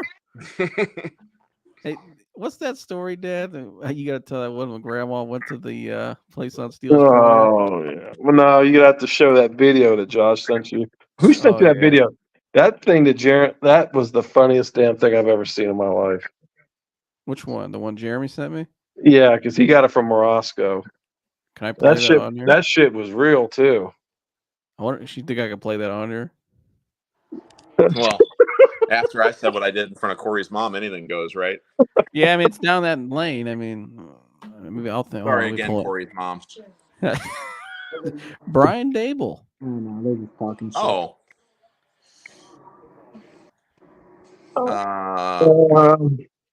I think he works in Republic Steel. A manager of a scrapyard. Alcoa. That's what I was thinking. Man, he said manager of a scrapyard. I was thinking that, or like that guy we know that sells his own mulch and all that shit. Or he was like a tree guy. Like he owns and operates a tree company. Chris, I just walked back inside. Catch me up. Who scored in this game? I think he drives a concrete truck. Tyreek Hill and AJ Brown. What's the score of our fantasy game? Jalen Hurts, and I don't know who scored the other Philly touchdown. What game, Corey? Oh, Dallas Goddard.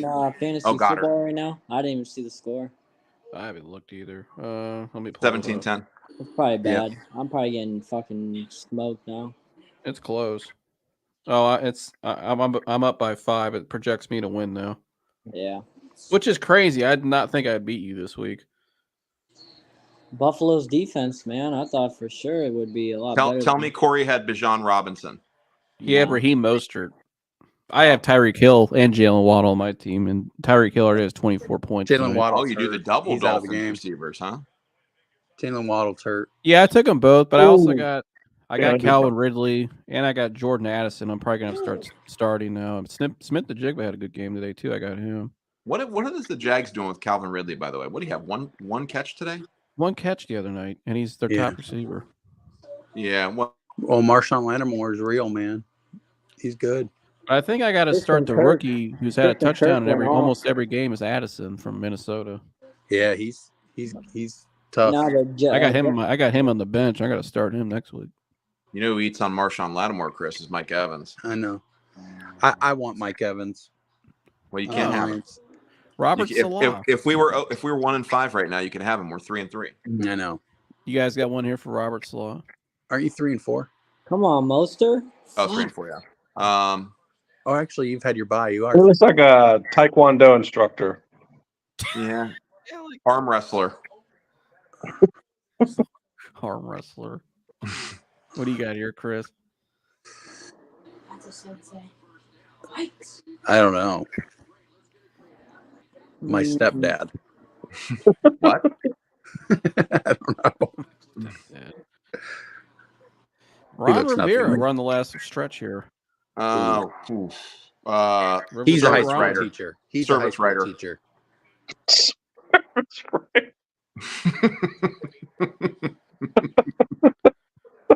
He's a high school teacher. Dealer trade driver. I say looks like your head lot porter, like a head lot porter.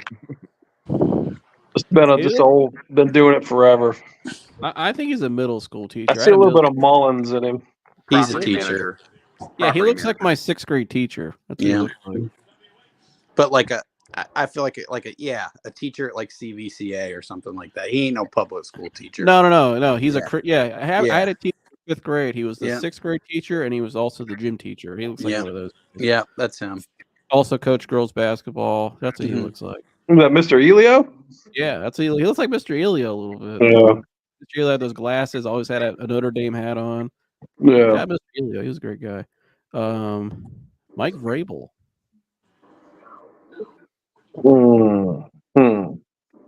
I mean, that's just a bad picture of Vrabel. Vrabel's the man, actually. But that doesn't do him a construction. He owns his own construction company. Something like that, yeah. Yeah, like a hard like landscaping, Mhm. hardscaping, a lot of Yeah. stonework, shit like that. Hmm. I can see that. That's a guy that's showing up, give you an estimate. Yeah, he is. He's the estimate guy. Yeah, he's the owner of the company. Estimate guy. Travel to his son's games, maybe coaching here and there. Yeah. Bruce Arians. Best Buy sales manager. H.H. Gregg. Best Buy sales manager. Appliance consultant. H.H. Gregg. Whirlpool rep.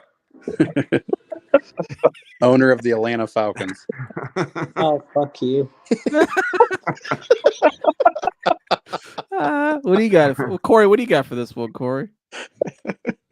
Yeah, I would say he looks He looks like Bob.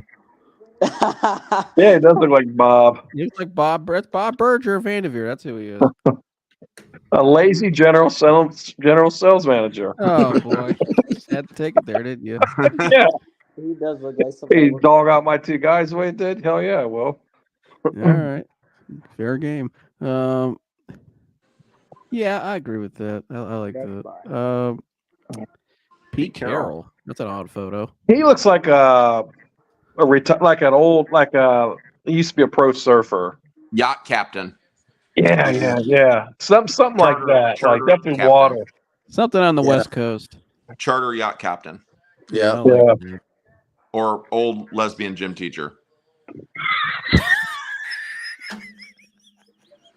I did not expect that. Could be a woman or a man. Yeah, we don't know. Transgender. Yeah. Yeah. Hold on. Let me go back to the screen. Sorry again, Corey's mom. He looks like he smokes a lot of cigarettes, Yeah. and Pager store owner. I'm gonna say he's manager at Home Depot, because I know a guy at Home Depot that looks just like him. He's a I manager. think- Phone and iPad repair store / vape shop owner. I'd say he looks like a dent repair guy. Like he looks like the dent guy. Don't you use that guy? Dr. Yeah. Dent? Yeah. That's who he reminds me of.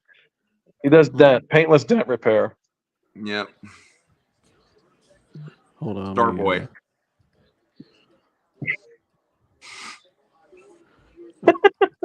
Hold on. Okay. Mike Tomlin. Just Buick linebacker. salesperson. Buick. Yeah. God. Weak salesperson. Buick. That's terrible. Yeah, he works on market in Vanderveer. Yeah. Buick sales leasing consultant. One of Mac Gilchrist's salespeople. Yeah. What else we got? The guy coaching right now for the Philadelphia Eagles. I'm gonna say he owns a sub. He works at the sub sub shop in Philly, making cheesesteaks. Yeah, skills game place. Runs the Sbarro. Sbarro. Sbarro manager. Hey, Sbarro pizza is actually underrated, by the way. It is good. It is. It's Dude, not bad. It is underrated. Joseph, your mom worked at Sbarro in high school, dude. When it first Chapel Hill built a food court, and Sbarro was one of the first places there, and your mom worked there. It's not bad. To Aunt Jones in the chat too. She's enjoying this. Yeah. Shout out to you, Joan. Hi, Aunt Joan. The greatest aunt in the world, right there, man. Sorry about the comments. Oh no. My name is Jeremy Lynch. Yeah, if she came on here, she'd blow you guys away. Yeah, she's from Boston, so she has no problem coming up here and telling it like it is. Yeah, Nice. Corey, you got one on this last one here, Mr. What's this guy's name again? I always forget this dude's Nick name. Sirianni. Nick Sirianni. Yeah, he looks like he worked at a sub shop.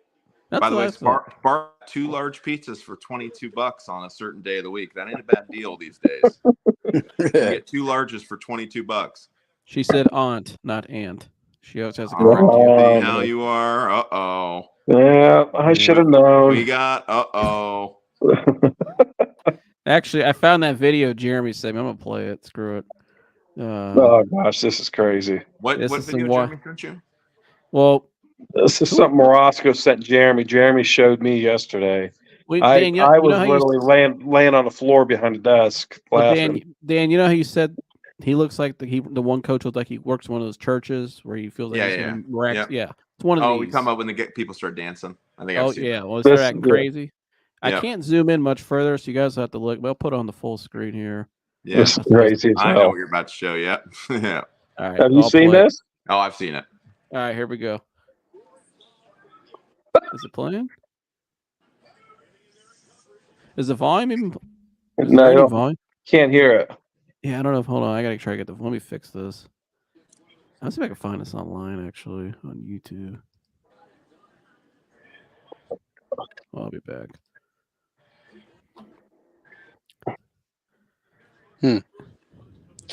Well, it doesn't look good for the over. This game could blow up any minute. Yeah, it needs to. What's the over under? 51 and a Oh. half. What? Okay, I fixed it. 51 and a half. Oh, you might be okay. You're okay. Okay, I fixed it. We're good now. All right, here we go. Oh Here's my the video. gosh. This penis and put it in my mouth. And What the hell? You oral sex. Use oral sex. Let that sperm of that man out. a demon came with his penis and put it in my mouth. Oh my And then he came again and he slept with me last week. And I told the pastor that I need deliverance again. And since then, my private part has been itching. You've been itching. Yes. Okay. Who are you? Who are you? Who are you? Who are you? Speak. Who are you? Take. Who are you? Look at that demon. Look at that demon. Look at that demon. Demon in the private part. Watch what happens. Fire! Fire! Fire! Fire! What in the Come out world? from the private. Come out from the private. What in the world? I haven't seen that. After I spray with the water, after I spray, something came out white. Put your hands together. Hallelujah. You oral sex. Did Corey leave? That just I made haven't Corey seen leave. some- Corey since bounced it out. Carlos's Well, last that's sales for event. Tom. That was like Carlos's last sales event. Look, Corey had to get off here because his mom's sitting next to him after you played that, Rusty. Yeah, He always Okay. he always dips out. yeah. Corey doesn't say bye; he just dips. Well, I Right. don't know what we do without all the content he adds to the show. Yeah, try getting him involved. Yeah, so there you go. I There's mean, there's Don't you guys that have video. a porter or something you could bring on here? I'm trying to get other dudes on. I sent a bunch of guys the links, but I don't know. Some people are weird about getting on here. They're afraid to be Yeah. on camera. They don't want to be on camera. Like Chris. Yeah, Chris, what are you hiding for, dude? I'm not hiding. But yeah, what'd you guys think of that? There, that was that was a little wild. Oh, I so, prefer not to comment. Yeah, I don't blame Why? you. Chris, go ahead. No. that shit's terrible, man. That happened to my Yeah. grandmother one time. You want to tell that story, Dad? Oh, Well, it boy. wasn't to that extent, but it was just like my mom got this was several years ago. She got invited to some church up here on Steele's Corners. Some friend of hers, and she goes and there's this guest pastor there, or just traveling pastor. I don't know what the hell he was, but one of those bullshit guys like that. And I can't stand those guys because it's a bad testimony. But this guy's running around putting his hands on everybody, and there's all this hooting and hollering in the at the church, and he looks at my mom out of nowhere, and he just looks at her. He says, "And you," he goes, "Your back hurts." And my mom just looks at him and just goes, "No, it doesn't." And Nice. it's the whole place just goes silent. Oh, nice. She No, it just grabbed, doesn't. grabbed Chad and got out of there. No, it doesn't. No, it doesn't. Yeah, that was Phony wild. asses. I can't stand that stuff. This game here is getting a little interesting. Well, It'll get now, it'll get good. This will get good. now Moser jumps off. Shit, I think it's been a good game. Yeah, it's Yeah. been a good game. Been physical. Rusty, can you ever stream a game on? We could comment on a game live while it's on the screen. No, you're not allowed to play a game live. We get copyrighted. What if it's an XFL game? I don't know their rules, but I know a lot of people do it for the NFL. You just have like Mostert, what we're get doing right loose. now. What we could do is like we're all watching it right now. We just commentate as we're watching it. You didn't do what? That's the only thing you can do. You can't actually put it on the screen though. Oh, okay. It's copyright reason. Without the consent of the NFL. Yeah, they would shut it down immediately. What about high school games? That you could probably do. I think you can do high school. Yeah. I don't think I've ever seen a high school game where they're streaming and it says it's copyrighted. So I mean, Well, here they had the Maslin game up here yesterday. That's how I could pull up that whole thing too. It's right here. What if we got Antonace and Vince Martin to play 1-on-1 again? That we could definitely stream on camera. Yeah, we could definitely stream that. That was the worst game of basketball I've ever seen. It was cool. We had Mike swinging a golf club up here before too. It was like Bill Lambier 10 years after he should have retired against Kurt Rambis's stepson. It was terrible. My God, was that bad? But the nest tee over the head was the best part of that hole. I think Vince just completely bodying him was the best. But Mike's got a new profession. Well, not a new profession, but something else about Mike we didn't know about. Tell him. Well, I'm on the phone with Mike this week, and he's got a customer in GameStop, and he's got his Bluetooth in, so I can hear the whole thing. It's some old guy in there, and he's trading in a game, and he's telling Mike's like, "Hey, you got an account or something I can put in here? You get like some rewards, or whatever." The guy's like, "Yeah, my grandson, who's in the military, or son, excuse me, who's in the military for the last 20 years, he has an account." So Mike goes, "Oh, really?" And Mike says something like along the lines, "I was a squash in the military," and the guy's like, "What?" He goes, "Oh, really?" And he kind of just played it off. And Mike said something like squash. I can't remember exactly what he said. It kind of muffled when he said it. So then as they keep talking, Mike's talking to the guy. He's trying to build rapport with him. And he's like, "Yeah, that's pretty cool. He's served." And they start talking about some other stuff. And the guy goes, "So what were you again?" And Mike goes, "Yeah, I served. I was in there." And he's like, Mike said something like he was a radar tech on a sub. Oh, my gosh. And I just hung up the phone and called my dad. I said, "This son of a bitch just said he was a radar tech on a submarine." I'm like, "Mike, if you went underwater for 5 seconds, you'd start having a panic attack." He was watching Sequest while eating a sub. That's what really happened. He's got his nuclear Trident sub parked next to his cabin at Tybee Island. I really wish he was on here. I'm trying to get him. I feel like he'll be home by now. I feel like he avoids when Dan and others are on here because we call him out on his garbage. Let me see if he's home. He should be home now. Let's get him on here real quick. I don't want to. I mean, he already last time we started. I just made an opinionated stance about Stefanski, and he wanted to quit the show. And Jeremy was the same. I mean, I made one sideways comment to Jeremy, wanted to leave. I feel bad about that. I'm not trying to do that. We need to get these people in a room live with me so they can't run away. Yeah, let's make that happen. We need to do one live from the Lampman residence on the porch and get the whole thing going. We'll set that up during. If people come here and do them live, I'll build a studio. We've already talked about it. Is it time to bring back the Fantasy Basketball League? Yeah, why not? I'll do that. What? We can maybe do the draft live. Jay said he's in. We can do a live draft. Yeah, we can put it on the screen live.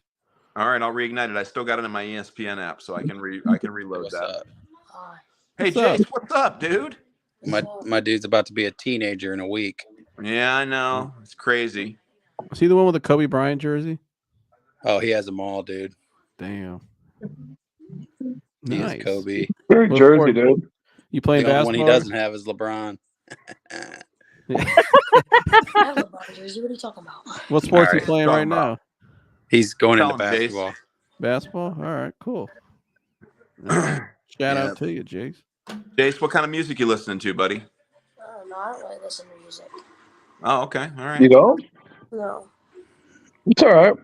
Unless it's that message, you know what I mean? Most of it's trash anyways. Yeah. Yeah. Smart. But Yeah. cool. Sitting there watching the game with Dad. Jace won him some money on DraftKings this year too, boy. Yeah, We're all about that. he's over here. He's over here sweating a Waddle. Kirk's already got him sweating parts. 12 years old. That's what I was just thinking. He's already got him going early. Oh, that's in the blood. Believe me, if there was a male heir to this throne, they'd be sitting here sweating out the parlay with me too. Mhm. They'd be driving my car down to the gas station, rerunning Keen. Yeah. Chloe just went. Keen. Chloe just went to bed. She was over sweating it too. In fact, Jace, give me 4 numbers between 1 and 80 right now. 77. Okay, That's a good number. That's always number. That's the number I always pick. 77's good. Actually, I get 42.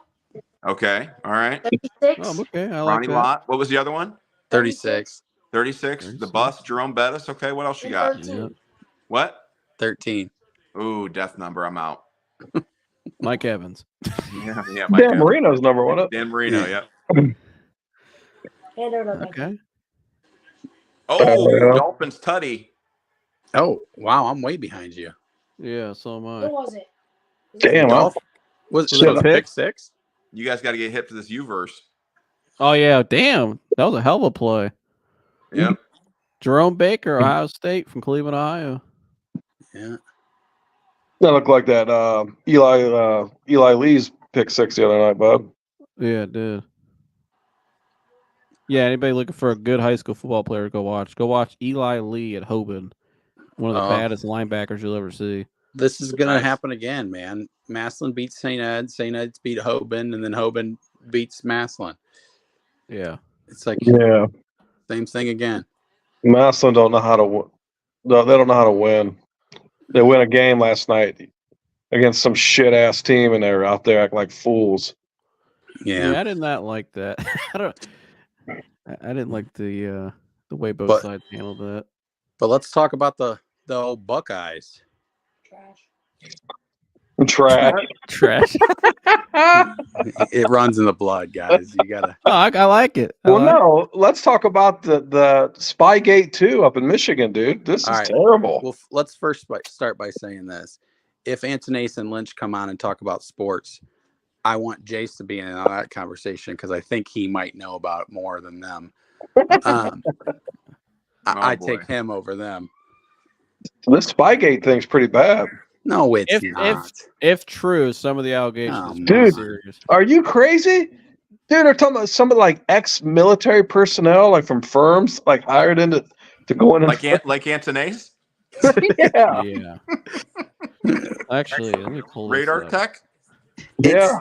It's. I mean, every team does it, but not every team gets caught. There's nothing wrong with stealing signs. Everybody steals signs. Yes, but the way they're reporting what happened, that's pretty serious. Well, too bad it won't affect this year. So I don't know. Go They Blue. got to play somebody first. Oh, I can't wait to play Penn State after watching that game yesterday. I know, but that's saying they haven't played anybody. I fell asleep at halftime. They really haven't played anybody. Drew Aller sucks. He's young. He's not bad. He's from Medina. He's a pretty talented kid. I know. I don't like their offensive coordinator. He's not that good. But they're terrible. Yeah, the receivers aren't that good. I mean, if that's your claim to fame, beating Penn State, you guys got another thing coming when those. It's better than Bowling Green. Gergs, you guys have won 2 years in a row, and now you have allegations coming out that kind of coincide with how it went down. You'll beat your chest, dude. And you Jim guys Harbaugh is definitely you won. What day is that game? What Ohio State Michigan game? November 25th, I think. Oh, the Saturday after Thanksgiving, right? Yeah. But let me tell you, Michigan is a superior team to the Ohio State this year. Why? Tell us why. Our defense is way better. No. Yeah, it is. Our defense is elite, and we got the best player in the world. Who's Marvin? Who do you got for Marvin Harrison? Oh my! Imagine Marvin Harrison's going to do to you guys. Oh my God! Well, here's the first thing. Your quarterback. Another 7th round pick on corner. He stinks. He's serviceable, but he don't need to be good. Oh, he's gonna need to be good. He's gonna need to be good against a team like Michigan. If they play Bowling Green, no, he doesn't. Oh my gosh! Here, we can't help who we play. We had JT And Barrett we back are there. rolling. We won 8 out of the last 10 years. We had JT Barrett and Cardell Jones some of those years. And all of them are better than the way he's playing right now, McCord. McCord has been Ohio State's worst quarterback in the last 15 years. You know McCord has the same statistics as J.J. McCarthy. Yeah, he doesn't play. Oh, my gosh. No, he doesn't. Yeah, Pull those up. He's Pull pretty those damn up. near identical. No. J.J. McCarthy's not generational. You're telling me you'd rather have Kyle McCord than J.J. McCarthy? I would rather have neither. I don't like neither. Well, the only reason why you don't like J.J. McCarthy is because he wears blue.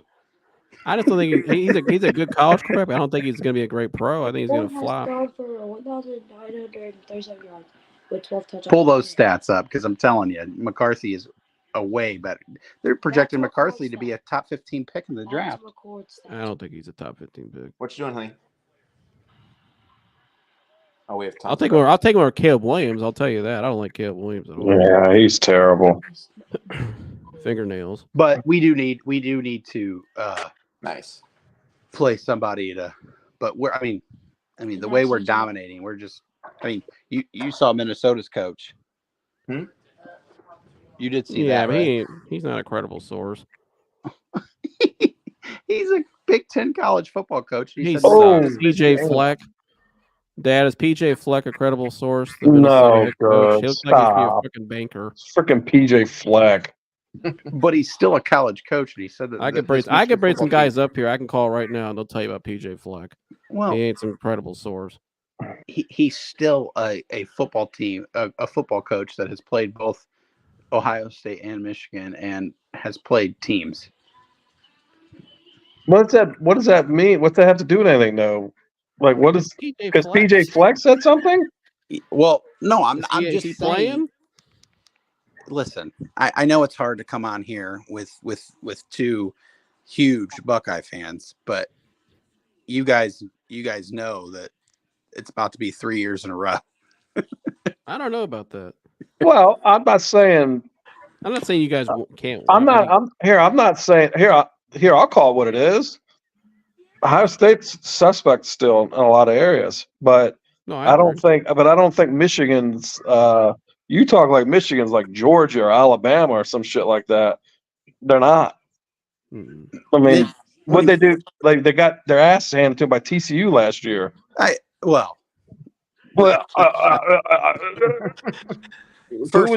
was the better team in that playoff?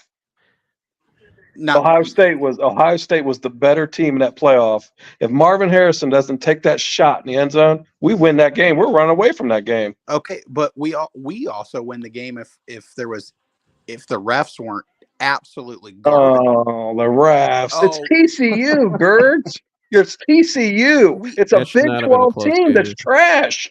How bad did Georgia beat TCU the next week? I get it. That should not have been a close game at all. And what did Georgia do the year before? They got to do better. How come? Why is Harbaugh? And I'm actually surprised by that because I actually thought they would do better in the postseason the last 2 years. What do you think? On a serious question, what do you think they've struggled in the postseason? Well, I just think that. Well, the TCU game, I honestly don't know. The year before, I just think that we just went up against a better team. I mean, I don't think that anyone was. I heard two of you. Four of us. Who's on there? Gergs, Dan. Tell everybody I said hello. Hello. Hey, Joy, what's up? Hi, how are you guys? Good. How are you? It's good to see you guys. Well, I've only offended like 4 people. That's all right, though. I'm doing good. It's a good show then. Yeah, for sure. Absolutely. Tell the missus I said hi. I will. She's eating some chocolates in bed right now, waiting for me to get off the podcast. We'll talk to you guys soon. Go Browns. Right. See you, Joy. Yep. I just think that no one was winning. No one was beating the Georgia the Georgia team 2 years ago. Last year, I mean, the Buckeyes had them. I do agree, but that's still. I mean, I don't know. You guys got nothing this year. I'm telling you, nothing. We're coming with Marvin Harrison. And then that's it. Emeka Buka's not a first rounder. I mean, he's been banged up all year. I agree. He'll be back next week. He'll be fine. And so will Trey. So will Denzel Burke. Okay, but here and Gergs, I'll give you this. I'm a fan of JJ McCarthy. Joseph's not. I I am. didn't say he's bad. I just don't think he's. I don't think he's what Harbaugh said, generational talent. I don't know what the hell that is. Well, I don't know about all that. What the fuck? Could he have a sustainable career in the NFL? Yeah, I think he could. But I don't know if it's generational. But here's the thing that worries me about Michigan. besides that, though, what you say we have? What do you guys have besides that? Our scoring defense is excellent. Our defense is excellent. Our offensive line's excellent. Our running game's excellent, and our passing game's excellent. We are literally all three phases of football. We are we got a great defense team. The only thing that I worry about is we haven't been in any close games, and if it is close with Ohio State going into the fourth quarter, because I don't think any of our starters have played much fourth quarter ball. Do you think you have more talent than Ohio State? Out teams. You should be blowing out those teams. I think. Well, so should you guys. But you guys haven't blown out teams. You should have been blown out. I agree. We beat West Kentucky. I'm not on here, but I'm not on here saying Ohio State's the fucking national champion, though. I'm not saying that either. I just think it's closer to what people think. I think Michigan should not overlook that game. I think some people are taking a little too laxed. And when you have a guy like Marvin Harrison on the outside who can literally, there's no answer for him. He's tough. He's tough. Yeah, I mean, but I think that you guys are a little bit heads blown up because of Penn State. But Penn State's always been. Gergs, we beat Penn State every year, dude. We ain't worried about Penn in the last State. 10 years. We ain't worried about Penn State. Gergs, here's the difference between Michigan and Ohio State. Ohio State, we're expected to get in the national title and win every year. So winning against Penn State don't matter. You know what I mean? It shouldn't matter. I know, but you're saying our heads are all blown because we beat Penn State. We should have beat Penn State, and we should have beat Notre Dame, and we should beat you guys. You know what I mean? We should. We should still beat Michigan, and it's a shame that we didn't the last 2 years because we still should beat them. 2 years ago, they were Ryan Day just got out coached. Well, you know I would say last year you guys definitely talent-wise should have. I agree. We have more talent now. Gergs, we're more talented now. I disagree. Well, I'll say this.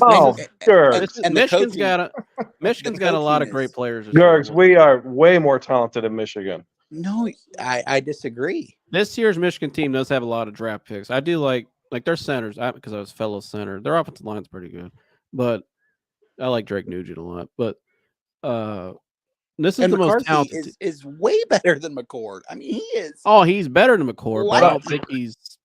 Well, yeah, there's a wide gap, though. This McCord's it's his first year. I understand. I don't think it's just this wide giant. I don't think McCarthy's that we're guy. Just better than you guys at coaching. Our coaching is way better. Here, I can't argue that right now because I think Ryan Day's got out coached. AJ Brown, there we go. Well, we'll see. I mean, no one thought you guys were going to win 2 years ago, and you came in and you beat our ass. So we could end up going in there and beating their asses this year. You just don't know. Oh, there we go. Yes, sir. There's that AJ Brown tutty we needed. Yes, sir. Now AJ Brown's a beast. Now I need another Tyreek Hill tutty because I hit him for 2. Oh, you hit the 2 piece? Yeah. Well, I always put a $10 just 10 thing parlay. I understand. For $5,000, and then I make my. I understand. And then I get it. Bets, but so I have one rolling, but that big one, I mean, it has some legs.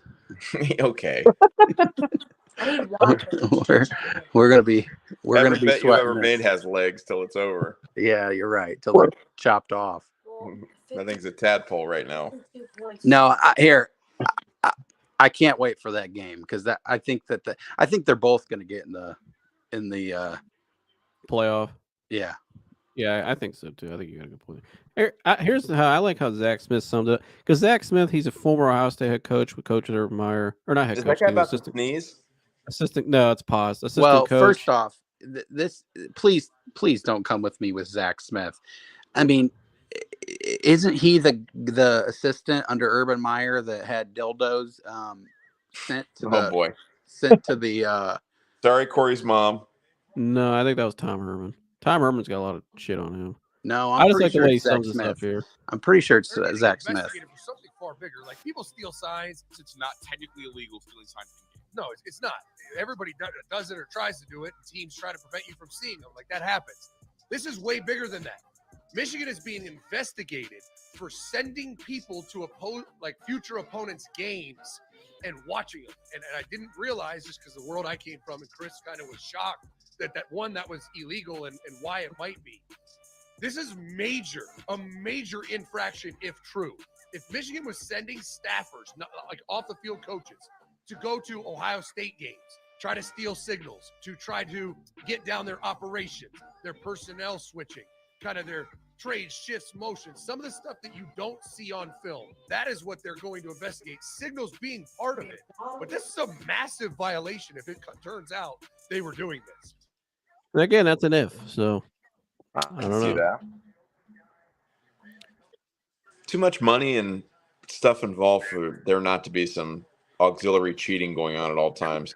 Right. I'm sure that's happening. It's probably happening more at other places than Michigan too, probably. Of course. But I will say this though, there is a witch hunt for John Harbaugh for some reason. Of course. Well, by the he'll be in NCAA. the NFL next year. It doesn't matter.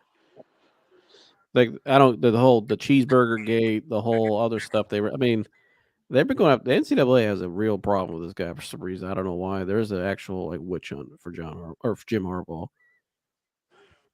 I think they went after. It seems like they've went after him as long as he's been at Michigan. There's always been something. Always something with this. They want to get this guy for some reason. He probably went to Ohio State.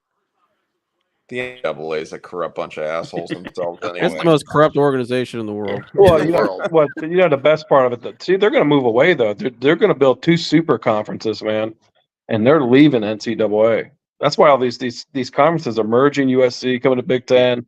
They're going to leave the NCAA. They don't need it. I cannot wait till USC comes to the Big Ten. Oh gosh, we're going to do the Lincoln Riley. Wait. I cannot wait. That might be one game I might root for the Buckeyes just to absolutely welcome them. Who also Big got Ten. caught cheating. Did you hear about that with Lincoln Riley? No. Cliff Kingsbury is not even officially on the staff, and he has Cliff Kingsbury on the sideline coaching kids. And it's like illegal as all hell. But he's allowed. He's got fingernails. No wonder why Caleb Williams has struggled. Yeah, and he's got fingernails at quarterback. Who I don't. Everybody. What's up with these scouts saying that Caleb Williams is like the next big great quarterback? And Andrew he Luck. sucks. Yeah, he sucks. He throws 3 interceptions. Last night he was atrocious, fumbling the ball, couldn't even throw the ball. Utah won that game, right? Utah won by 2. I haven't watched college. No, why do people like him? I see like a young Dak Prescott in that dude. Like nothing. Yeah, I'd rather have Dak Prescott. He can't win a big game. That guy is so weird, and he paints his nails. I think it's just he's played in two of the conferences that are just known for just no defense, terrible defenses. So of course you're going to put up numbers. I dare Caleb Williams to come to the SEC or the Big Ten. I mean, he's going to get rocked. That's why I don't believe that. Oh, I'm going to pick my team or I'm going to come back. Okay, come back. Now he wants part ownership too. Yeah. Part ownership. Yeah. Come back. I'm going to tell that billionaire owner he's giving me ownership. Yeah. And he wants part ownership of any team he gets drafted to. Somebody's got a static here. Might be me. Yeah. Yeah. I don't know. I was humbled today with my Lions. It was very humbling. They got their butts kicked. No, and I appreciate your respect your fandom of Michigan. You know, I got to defend my Buckeyes, but I do think it's gonna be a hell of a game. Obviously, yeah, I don't know because I do think you guys definitely run the ball a lot better. For some reason, Ryan Day cannot get this running game consistently. For some reason, I don't know why. I don't like it. I think sometimes they get too. Dan, you might have to come back in. Okay, I think I'm gonna go anyway. I'm gonna go try to enjoy this fourth quarter and get a little snack before bed. So I'm out. All right, All right, man. Get that basketball draft going. Yeah, when's the NBA season start? Tuesday. What? Wait, what? Yeah. I forgot about that Tuesday. Oh, you talking about this Tuesday? Yeah. Lakers and Nuggets and Warriors and. Okay, I'll send out the invites. ask the guys there who wants to be in it. I don't know if Corey or Jeremy or anybody want to be in it. Chris No, and ask I them don't tomorrow. have a fantasy sports cast that works with us. What's that again? Chris and I don't have much of a fantasy sports surrounding that works in Oh, you our don't? organization Okay. with us. So, Murgatroyd don't?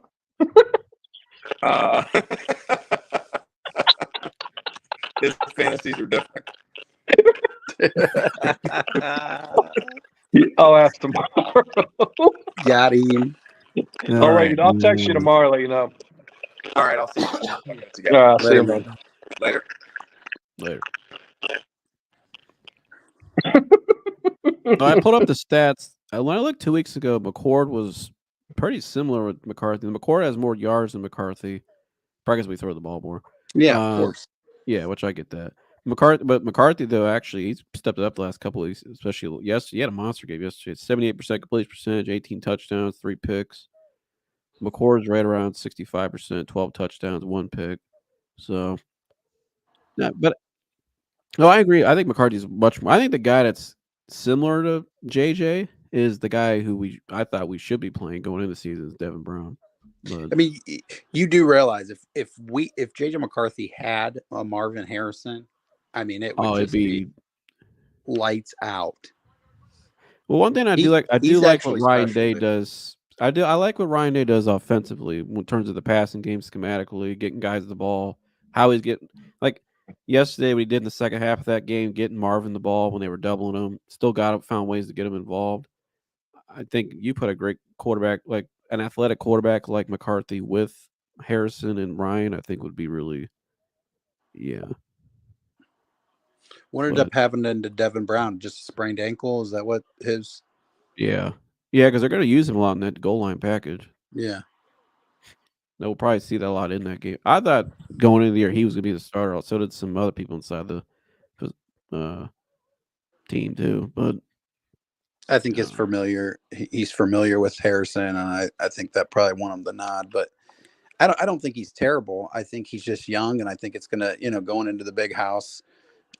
I think he's gonna struggle. But again, Michigan hasn't. These starters haven't played much fourth quarter ball, and that is a little. And our concerning defense is this is the best defense we've had in a long time. I think in terms of coaching and just balance. Long time. We're really experienced. Your corners are way better this year than last year. I mean, you were letting just. I mean, they were just streaking down the field against you guys last year. I don't anticipate that. Colin cover 0 against you guys. That didn't make any sense. I don't think we're gonna do that again. I thought, but you guys were the better team 2 years ago. I thought when you guys ran out of that tunnel in that game, it was raining there in Ann Arbor. I remember I looked at I was kind of like, I don't think we're gonna win this one. But plus, you had Aiden Hutchinson. That was a stacked team. Mm-hmm. But I thought last year we had it and we just shot ourselves in the foot because of bad coaching decision. And I think this year, I think it's actually gonna be I think it's a pretty close game this year. I think it's tough because it's like Michigan has I think you guys have a much more balanced team in terms of running the ball. I just want to see it in the national title. It's weird, but it's like when you got 18 out there on the outside, you're like, damn, this dude here, he could take over a game at any moment. Mm-hmm. He's just now they're targeting him more now. They're building up his targets now every game. So trying to get his Heisman case. I'm just saying, look what he did with Georgia. Yeah. Oh, he was single-handedly beating Georgia. Yeah. As long as the ball was getting to him. So if McCord can continue to get better, and he can accurately throw to Marvin Harrison can literally just take out any defense. Mm-hmm. McCord's so odd because he looks bad. He's bad in first halves, but in second halves when he settles in, he's okay. Like yesterday, I think he was 11 and 14 in the second half and a touchdown and like I don't know how many yards. I don't know. I don't know. I liked what I saw in the Notre Dame game, though. Just that last drive, the way he stepped up there as a young player and got it done. I thought that was kind of ballsy, but he's a tough read. We've had like a civil war here all year amongst us fans in Ohio State because a lot of people wanted Devin Brown, some people wanted Kyle McCord. Well, I think this is the first year where, again, I honestly think it is the worst quarterback play that you guys have had. And I think he's more talented than Barrett, though. Well, but Barrett was a great leader, he just was. Boyd. He was poor. Yeah, he just was. He's just a great college quarterback. He He was was great with the read option. Yeah. Oh, he was, but I think Kyle is more talented throwing the ball. You probably, yeah, absolutely. Which I think, but it's a different offense. Like I don't think JT would not do well in this offense at all. I agree. I think Barrett also benefited as Urban Meyer being the coach too, and Tom Herman is play caller. So, oh God, what a terrible pass by Tua. Oh yeah, Tom Herman's got a reputation. You should have. Tom Herman has a reputation everywhere you go. There's some crazy stories on Tom Herman. Yeah, I want to see what happens to McCarthy when he gets punched in the mouth, though, because they're not going to play anybody till they play us. So if they get out and hit him in the mouth, you don't think going to Penn State in the whiteout's going to be somewhat of a? Well, they can't just show up and not, I agree, but the good news is it's not at night. I think Penn State at night is one of the toughest places to play. To be honest, but it's not at night, and I just watching that game, it just didn't seem to me. I don't think they're as bad as they looked off. Like because I actually liked Drew Aller a lot. I liked him. I watched him in high school in person. I thought he was pretty good, but I don't know. It's just the receiver room. I think is terrible, but the running back there was no separation. Yeah, there was no the separation. Receivers weren't separating at all. And they got some guys on defense. I like Chop Robinson a lot. They got he got hurt. He got hurt. And they got a good corner. They got. They're. I don't think James Franklin's a great head coach. To be honest with you, no. I think James Franklin's very overrated. He's going to rack up the wins, but then it's going to be time to play. Ohio State, Michigan, and then that's when you lose. Yeah. But it's good enough to keep your job because at the end of the day, everyone expects you to lose to Michigan, Ohio State. Right, it's a top of the whole chain. But I agree. I think it's good for the sport when both of us get into the playoff. I just want to see it one time for a national title, the whole thing. I want to see. I think it would be great for the sport. Alabama's a sneaky good team right now. That's getting better. That people have kind of forgotten about. I don't know if they could beat Georgia. I watched that game yesterday. Did you watch that Tennessee-Alabama game? I watched some parts of it. Yeah. I'm gonna tell you, dude. And I hate blaming games on the refs, but they were referee in that second half. It was rough the way they were giving calls to Alabama. It was one of those things where it was difficult. First off, Tennessee was handing it to them in the first half. Yeah, they were, and they were just. And then next thing you know, they just called just penalty after penalty on. It just seemed. I don't know. But they're still around though. That's the only thing. Like they're still there, and it's still Alabama. You're kind of like, could they get hot at the right time? I don't. You know what I mean? Like, yeah, it's still Saban. Yeah, absolutely. They're well coached, but they could definitely upset Georgia. But I think Georgia in that scenario though, if you have Ohio State, Michigan, I think so too. Well, if you have Ohio State, Michigan, Alabama, and Georgia all in the playoff, that's a hell of a playoff. Well, here's the thing though. Brock Bowers is done. So that Georgia's going to be, everything ran through Brock Bowers. He's not going to come back and play this year. You don't think? No, dude, he's going to the NFL. Yeah, 6 weeks takes him to the end of the season. Do you think he's going to come back when he's that close to completing the season, going in the draft? And it might not even be worth it because they might be already out. I still don't think he comes back. This guy's going to be where do you think this guy's going to be drafted at? As good as this guy's generational. Yeah. I don't think he comes back. Without him, they're not beating Ohio State or Michigan. No. Honestly, I just don't see really any other team. People say Florida State. I'm not buying them. No. Georgia, without Bowers, I don't think they have a shot. Alabama, they're. I don't like Miller is limited. Washington, I like their quarterback. Michael Penix. I was just Washington. Michael Penix is I think could be a top 10 pick. You can see Texas creep back up. Yeah. I don't believe in Oklahoma either. Really. No, hell no. I agree with you, Gergs. I think that I agree. I think Washington's really good. I like Michael Penix a lot because they have a quarterback who's pretty. I think he's gonna be a top 10 pick, maybe. But that just goes back to their defense. I mean, here they let Oregon score a ton of points. I Oregon's don't good know. offensively though. Yeah, I know, but so is Ohio State and Michigan. Yeah, it's just but I'm about saying, I defending. mean, yeah, I agree. I think both our defenses are better than and when it comes down to it, I mean, Penix is they just yeah, aren't because going to. And Georgia too. I mean, Georgia's we have D's. because we have Tua Maloau. You guys have who do you guys on your D line? Who's the interior guy you guys have? Who's a monster? Yeah, he's yeah, I know who that is. He has a club on his. Yeah, he's going to be a top pick. Yeah, Mason Graham. Yep, Mason Graham. Yeah, Mason Graham's a bad dude. Him, Tua Maloau with a club. I like he has a club on his hand. Yeah, Mason Graham's he's a bad. But you got to have those kind of guys though. Like we have one, you guys have one. And I really like the center a lot too. Then they got in the back end the I think it's like Sanson or whatever his name is, but he's number 0. He used to be a wide receiver, and they converted him, and he's locked down. I think he has like 2 pick sixes this year. I mean, he's tough. But again, again, one thing that worries me about them is they haven't played in a meaningful fourth quarter yet at all. Sandra still. Yeah. 3 interceptions on there. Yeah, that's the only thing I have. They haven't played anybody, and that's tough when you get to the last game of the year. It's the most important game. You're challenged. Yeah, and you're challenged, and you got 18 out there in the perimeter who he's intimidating just walking out on the field. Mm-hmm.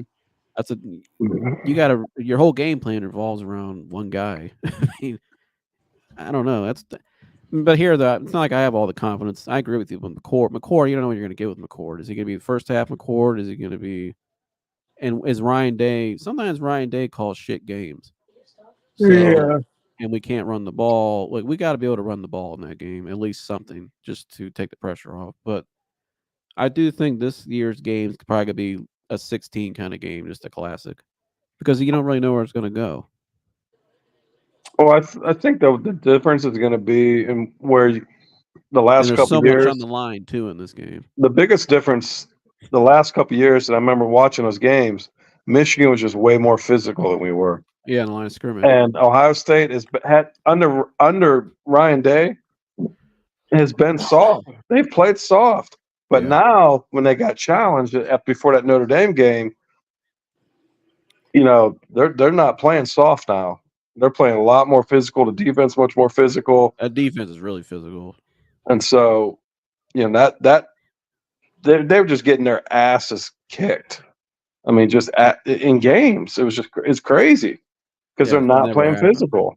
And that never happened in the years before. That was never happened under Urban. That would never happen. So you're not going to see a soft Ohio State team going up to Michigan. No, I think you're going to see a slugfest from both because Michigan's physical, and our defense is physical. I don't know, it's a tough game to evaluate because I don't know. Crazy, yeah. That we'll see. I mean, we'll see. But I didn't think of that though till you brought that up. Though, how really it could just be that could be the national championship too. It should be because you look at the landscape. You're right. It's like these. You mentioned the teams. You mentioned the ratings on that. I mean, it's the greatest rivalry in all of sports. And if that was a national title game, God, that'd be crazy. Where is the national title game this year? I think this year it's in Cali, isn't it? Is it? I don't know where it's at. Hold on. I don't know if it's Rose Bowl or not.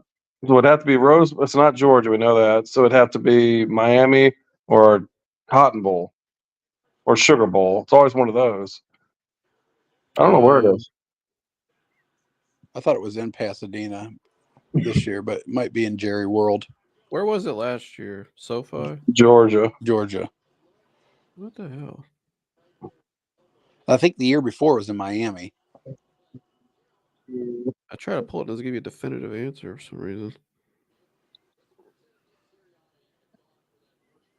Hold on. But I think this is actually the last year this game will be the game because I think they said the new conference coming, it's not going to be. Some people thought it would be a little different, the meaning of the game that you can end up playing. We can end up playing each other in the future like 2 times now. because Or of really? Earlier on in the season. I yeah, heard. because it kind of like takes away the tradition of it a little bit. Yeah. Because no, because can we could play each other in the Big Ten championship game now? Can we in the new model? I think so. Yeah. Yeah, so it kind of like takes away the. I think it's Houston, Texas. That's in Houston? I think, or is this a playoff game? Let me see. What Yeah, the hell? Houston. Yeah, Houston, Texas. Wow. Oh wow! It's So the they Rose added Bowl. It's the Rose Bowl and the Sugar Bowl, and it's Houston, Texas. What bowl is that?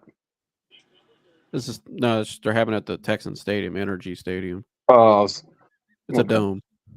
Yeah. Yeah. Got to protect those, SEC teams. Got to have good Right. homes or good Right. weather. That's Big 12 country right there. Well, I'm just saying good Oh, weather. no, they're SEC now. I forgot. Yeah. Yeah. They need to have a playoff game in cold weather. Right. Come on. Yeah. They don't play like us. It's sad. Although I think that Georgia probably would have been still dominant, defensively two years ago. That's one of the best defenses I've ever seen. Yeah, that was historic defense. Yeah. A lot of them are on this team tonight we're watching. It's Yeah, crazy yeah. they drafted all these guys. I will say that about Ohio State. They should not overlook our game next week. Who do they got next week? We got to play on the road at night at Wisconsin. And my best friends on the staff at Wisconsin. Shout out Debo. He's right. You'll see him on TV. He's Luke Fickle's right hand man. But he ended up making it. Really? Oh yeah. Debo's up on the He's staff. a coach. Because I know he went to Cincy to be the end there. So he really got on the staff. Yeah, he became a student coach at Cincinnati because his career he couldn't. Yeah, it's time to move on. So he made the smart decision to look ahead, and he's became really close with Fick, and Fick took him up there with him in Wisconsin. Wow, nice, good for him. So you'll see him up there. He's signal calling and stuff. And then they got another. They got Peterson's brother, don't they? At Wisconsin. Oh yeah, Daryl. Yeah, Daryl Peterson. Daryl Peterson is a DN. His brother Darren. Darren's now going to Huntington Prep. Yeah, which is no surprise. He's probably going to be top 10, top pick. 5. Yeah, top 5 pick. Yeah. Yeah, he's the real deal. He's really good. But yeah, Darren boys. Yeah, he's only there because of Fudge.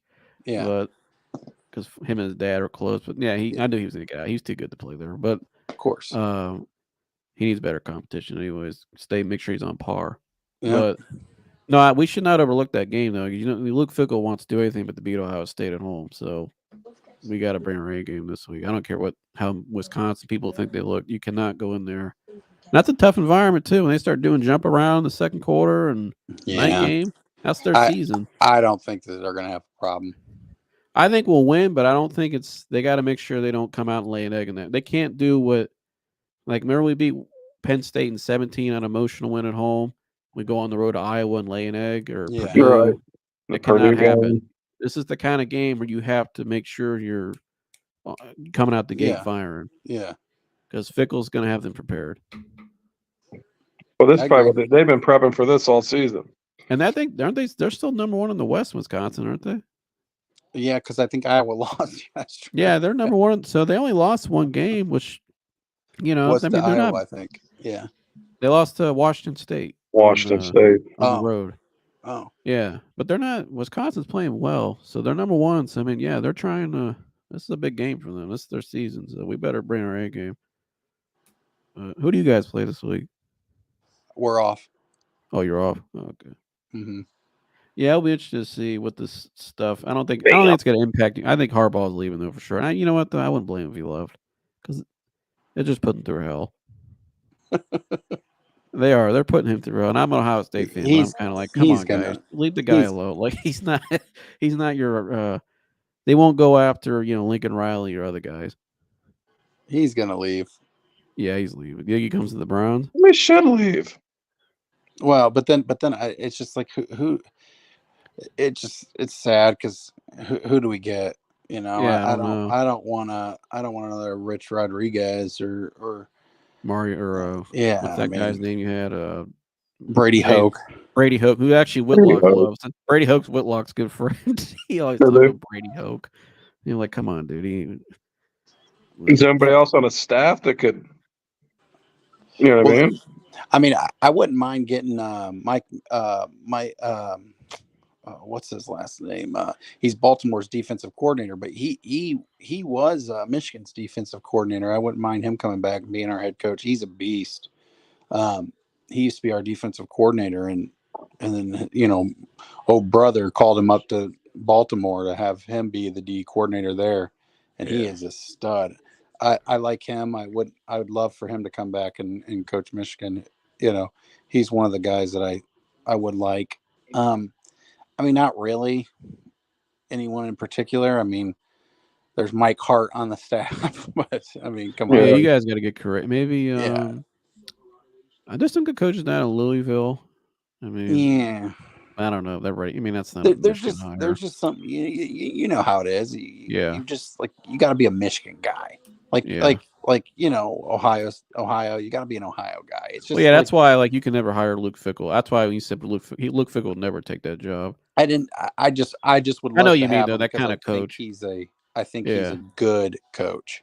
I think he's a good Big Ten coach.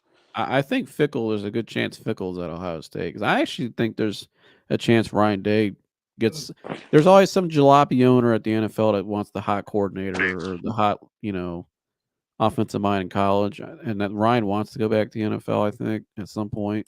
Dude, Ryan Day ain't going to. He ain't coach. He's already been in the NFL. I know, but I'm not. I agree with you. I would not hire him yet. I agree with you. But there's always some hot shot. I get it. Owner. Yeah. He's gonna get a gig. He knows a lot. He's been in the NFL before. But somebody's gonna pull the trigger on in the him. NFL. I don't see it. I don't think he's a great college head coach. I know, but look at some of the coaches that are in there now, Gerg. I know. He's better than some of those guys. I know. Yeah, he's always wanted to bounce. He's already bitching too about all the portal stuff. I think he's gonna bounce. And I think I could see Fickell and Hartline being the two guys there. Yeah. I mean, yeah. They kept Hartline around for. Hartline's gonna be a really good coach. I think Fickell's a really good coach. I do. I really do. Obviously I know that the likelihood of him going to Michigan is very slim to none. Yeah. I was just saying a type of coach like him would be nice to. Yeah, I don't know. I have to look into that. So maybe the cat that left Northwest. Pat Fitzgerald. Yeah, I wouldn't mind him. He's a good coach. Too. Pat Fitzgerald would kill at Michigan. I think he got. Look what he did with Northwestern. They hate football at Northwestern. Yeah. And his attitude, players love that guy. Need. They were bitching when he got fired. Yeah. Oh, he got wronged. Yeah. Well, the one dude from Alliance, the quarterback from Alliance, decommitted when he left and went to Oklahoma. He got wronged, and the Mel Tucker stuff. You've seen that stuff? That's a little weird too. Yeah. Well, he can go away, but I didn't hear Urban interviewed with him. Well, he was up there. Urban's not going to Michigan. I think Urban's going to Texas A&M. Yeah, that's his school, military school. His style, his military style coaching, oil money. His wife loves his wife will never move to Michigan. Shelley ain't living in Michigan. He's literally across the line of scrimmage. I saw that Tyreek Hill. Yeah. Yeah, his foot's over the line of scrimmage. Yeah, I mean, what are you doing? And that's not even called. That's the only place Urban can go because it's a military school. His style, I think, is kind of too much for these new kids. He definitely was too much for those NFL boys. They were people. You got to hire a guy nowadays with these cats that can really relate to him in a way. You can't hire the old That's why Nick Saban's on Pat McAfee's show weekly now, because everybody's trying to keep it like what Deion Sanders is doing. He's kind of changing the model of how to. That's what all these recruits like. They like that stuff. Yeah. Yeah, I don't watch much college, but I mean I do obviously watch the Michigan games, and if a Buckeyes game's on, I'll watch that. But I tell you, watching the Pistons at all? Yeah, we're young. I don't. I still like Cade. People are giving. I like Cade. I think Cade's gonna be fun. Ivy. Durant. I mean, Yeah. we have a nice young team. Obviously, I don't anticipate dethroning Boston or Milwaukee or anything like that. But I think we're doing we're building. We're building. Yeah, no, I like some of your young talent. I actually think basketball. My dad's always said this too. I actually like the Pistons. I think when Pistons are good, basketball is better. Mm-hmm. Well, the way they've been good is just good basketball. I mean, it's the physical. Yeah. They've Ball taken it movement. out of the game. I mean, But they were obviously. good teams though. I mean, great coaches, great team. I mean, Oh, Chuck yeah. Daly is one of the greatest coaches of all time. Yeah. I love Chuck Yes. Daly. Yes. I think Isaiah Thomas is the greatest pure point guard of all time, in my opinion. Vinny 'Cause Magic- Johnson off the bench. I mean, Rodman. Yeah, Wayne Rodman. Beer, I mean, I know they knocked the You hell out of feared people. them. They were a pretty skilled team too. People actually feared watched the them. tape. You Yep. feared them, and they could Yep. score. They were versatile. The Bulls actually built a lot of their team off the Pistons players. Oh yeah, yeah. People forget about that. And Lakers. That Pistons team, Isaiah Thomas mentioned this on the Pivot podcast. That Pistons team actually is the one that changed the TV market too for live games. People don't know that they were the team that made the NBA start doing live games. They were must see TV. They're and then they try to do it again and Billups and who's the coach? But I love those old now. Cavs Pistons rivalry games. Those LeBron, those are great games. Oh yeah, I love those series. I always loved when we played Detroit. I like when Detroit's good, but we'll see. Yeah, I think we're coming. I think we're young. We'll be, but it's just I don't know. NBA it's hard for me to watch nowadays. It really is. It's just so not the free same. throw. It's like come on. And who's the next Too many three-pointers too. LeBron's what 40 now? Too many three-pointers. Just I would love basketball. They took the three-pointer out. I think the NBA's got out. Make them score buckets. I think the NBA has a dilemma coming up because who's the next big star? Well, Victor whatever his name is. But I don't think. But you know what I mean. He's gonna be really good. But I don't think he does. He's not drawing the crowd. He's not have the buzz like LeBron did, or you know what I mean. Like that next star, people are tuning in to watch. Yeah. They don't have that guy right now. Yeah, he is 40. You mean they're trying to milk everything and get out of him. Well, I think they're obviously you got Giannis but when you went from Jordan, you still had watch. Shaq and Kobe. When you went from Shaq and Kobe, you went to LeBron. You had guys, even if you didn't like him, everybody tuned in to watch him. Yeah. You don't have that right now. Yeah. There's no next guy. Well, maybe Luka maybe, but they're all, I think the problem though, Crit, they're all international guys. Yeah. And I know they're pushing the game but you got to have an American, to get the U.S. audience. You know what I mean? Yeah. They don't have that guy. No. I think that's a serious problem, and that's why they're trying to. LeBron's hanging around. He's helping them out. Yeah. I'll be honest. When LeBron retires, him and I have said it. We don't watch the Cavs. We tune in to watch the Lakers because it's just pure entertainment. You never know what you're going to see. It's going to be really bad or really good. We'll be watching Tuesday and LeBron still has that somewhat physical game to him. It is. It's just we're going to shoot threes. I mean, yeah, we're gonna get so many foul calls. It's just unbelievable. I mean, it's just come on, not every time. And the teaming up with everybody. James Harden needs to go to another team again. Yeah, he just needs to retire. What are we doing? Yeah, it's horrible. It's just it's just drama, man. Yeah, I feel like it's just hard to watch. I used to stay up and honestly, if I didn't gamble, and it's terrible, and I shouldn't gamble. I know it's a terrible trait, but if I didn't gamble, I don't know if I'd watch an NBA basketball game. The Cavs are fun to watch. When you the Cavs now, they're great. It's great basketball. It's fun to watch. It's kind of like when LeBron left, it kind of became refreshing. The dramatics were gone. Yeah, it's just basketball. It was guys, passion, young. Yeah. Yeah. It's fun to watch the Cavs now. So we got some good young players too. We got your your guy from Michigan, Amani Bates, that guy, I don't know, he fell to second round. Eastern Michigan. Yeah, that dude, he's a bad dude. I'm glad we got him. He's all offense. I mean, that guy ain't gonna play any defense for you, but it's okay. That's all we need, though. Yeah, I know. We already got come defense. off the bench and score. Yeah. We already got defense. So yeah, I think that you guys actually we're sneaky good. Yeah, sneaky good. The problem Boston doesn't have a bench. Have you seen Boston's bench? It doesn't. Their depth matter. is horrible. Yeah, but they'll make it. I don't know. They'll do some. I like Milwaukee, though. I think they're about 7 deep, though. I mean, I think Boston's about 7. No, they lost some guys in free agency.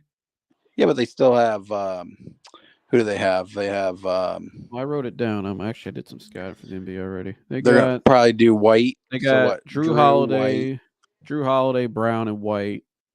Tatum, and then Horford. That's it at guard, though. It's just those three. And then Tatum, Porzingis, and Horford. Well, Peyton Pritchard ain't no joke, man. He ain't no scrub. He can score the ball. But that's you got to be more than 6 guys. Well, they have Horford too. Yeah, but he's getting old. I know. I like Al, but I just think they need a little more wing depth, and they need a little more. Their depth's got to be a little bit better. I'm surprised they went in. I don't know if you can sustain that. Oh, Swift. Because I'd actually, speaking of the Lakers, I do like the Lakers a lot. They're pretty deep. The Lakers. The Lakers. Christian Wood, I think, is an underrated pickup. I think Christian Wood's actually a talented player. They got Christian Wood. They still got the Vando kid. They signed Torian Prince, a veteran. They got Hachimura still, who's really good. Hillbilly Kobe, dude. Hillbilly Kobe. Hey, Austin Reeves, I love him. Gabe Vincent's a good pickup. Max Christie's getting shooters, getting a little older. Jackson Hayes, I like him. I thought that was a good pickup for them. They need an athletic center alongside. Honestly, I think one of the best free agent pickups is Strus. I think you guys did great with him. I think he's going to be good. He's a defender and he can hit some shots. I think he's way better than the Okora that you guys had on the wing that was your defender. And we still have Okora, which is I good know. for, he's a spot wing defender, like you said. But is better. Nobody's talking about the Cavs though. The Cavs got Garland, Mitchell, Levert, Ty Jerome's actually pretty good. He's 6'5", backup point guard. Yeah. Max Strus. You got Mobley, Bates, Okoro, Minivan Yang, Jared Allen. They brought Damian Jones and Tristan back. I don't know. Tristan's probably just a role guy, but yeah. The guy who actually played is Isaiah. Is Mobley's brother, Isaiah. Yeah. He had a good summer league. I think he can give us some good minutes. But nobody's talking about us either. We got a lot better depth this year. Yeah, but I mean, I think it's going to just simply be Milwaukee, Boston, Philly. Milwaukee with Dame and Giannis is nasty. Yeah, and Middleton still. I mean, that's gonna be tough. I think you'll see a Bucks Lakers probably finals. Yeah, well, I mean, you still got the Nuggets. I know Jokic is the best player in the world. I think, but yeah, but I also, I don't know. I Phoenix. I think they can. I really like that. Can? I really like that trade that they did. Got rid of. I call him Greg Oden, but Ayton. Yeah. He is Greg. He is Greg Oden. Yeah, I mean 2.0. Yeah, I actually like Nurkic is a pretty serviceable big. I like. Yeah, and who's their point? What? Who's running the point though? Is it Book? Is Booker running the point? Yeah, I mean, yeah. That's who they. I think that's honestly who they want. That American superstar that you're talking about, like the next guy. I think they want him to be that. But we'll see. I think a Durant LeBron conference finals would be really good. I want to see that one more time. I mean, my goodness, they have Beal. I mean, they have the talent there. Oh, they can score the ball. They got Eric Gordon off the bench, who I know he's old, but. See, what I like about the Lakers, though, is the Lakers are a little more balanced, and they got a lot. Their depth's really good. I like the Lakers' depth. Yeah. The only thing about the Lakers, though, who's their closer at the end of the game? The guy that can create his own shot on the perimeter. I don't know.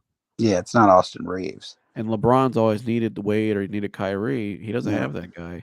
I think the Clippers can do something if they could stay healthy. That's if they can stay healthy, they're always in contention because their team's loaded. I got them written down right here. They're they're loaded. I mean, yeah, Westbrook, man. Norman Powell. Yeah, Norman Bones Powell. Highland they brought over. Yeah. Kawhi Leonard, Paul George, Batum, Covington, Morris, Yeah. and Kenyon Martin Jr., who's actually a decent role player. Zubac and Plumlee, they're loaded. Yeah. I mean, they got depth. They got a lot of talent. They don't. Why would they trade for James Harden too? They don't need James Harden. No, it's just another drama. Right. Just keep Man and keep it the way. No. I guess the Sixers wanted a Man in a trade, and they told him no. Yeah. I agree with. Here, I don't. And Westbrook's kind of found his new role too. You know. Yeah. Yeah.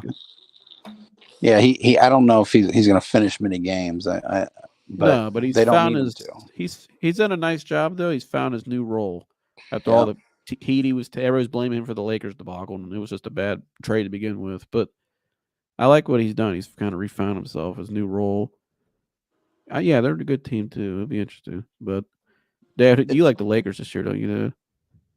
Yeah, I think the Lakers they'll make the run this year. I think the league will help them. Right. Yeah, they will. It's here. That's what they do. I mean, it is. Yeah, because LeBron already had the camera crew following. He's trying to get his own last dance kind of thing going. He had Right. a crew following him around. The league's on their side. They made some moves. If Anthony Davis can stay healthy, I think the Lakers will come out of the West. Then they very well can. 100%. 100%. Yeah, I mean, D'Angelo Russell's a stud. I mean, they got good talent. I mean, I think Austin Reeves is damn good. He is really good. He's really good. Yeah, I like he him is. a lot. And I like Darvin Ham a lot too. People are giving him shit for some reason. I like Darvin. I think Darvin. Wow. Is He came out and said he wants Anthony Davis to take 6 threes a game. Yeah, that one I didn't agree with him on, but I still think he's a good coach. But I don't know about that. Darvin Ham, he was a part of that Pistons tough nosed Pistons team, in 03, 04, 05, and I like Darvin a lot. I think he's a good bench player, good defender. I mean, he knows how to win. You know what I mean? I like Darvin. I think he holds his guys accountable, and I think he's done a pretty good job. And I don't know about 6 threes from Anthony Davis, but I also know. Do you see the ESPN list? They put Shea Gilgeous-Alexander over LeBron, and it's unbelievable. I think the kid's good, but he getting ain't better a than lot Anthony of Davis play. and LeBron James. Yeah, he's getting some of the.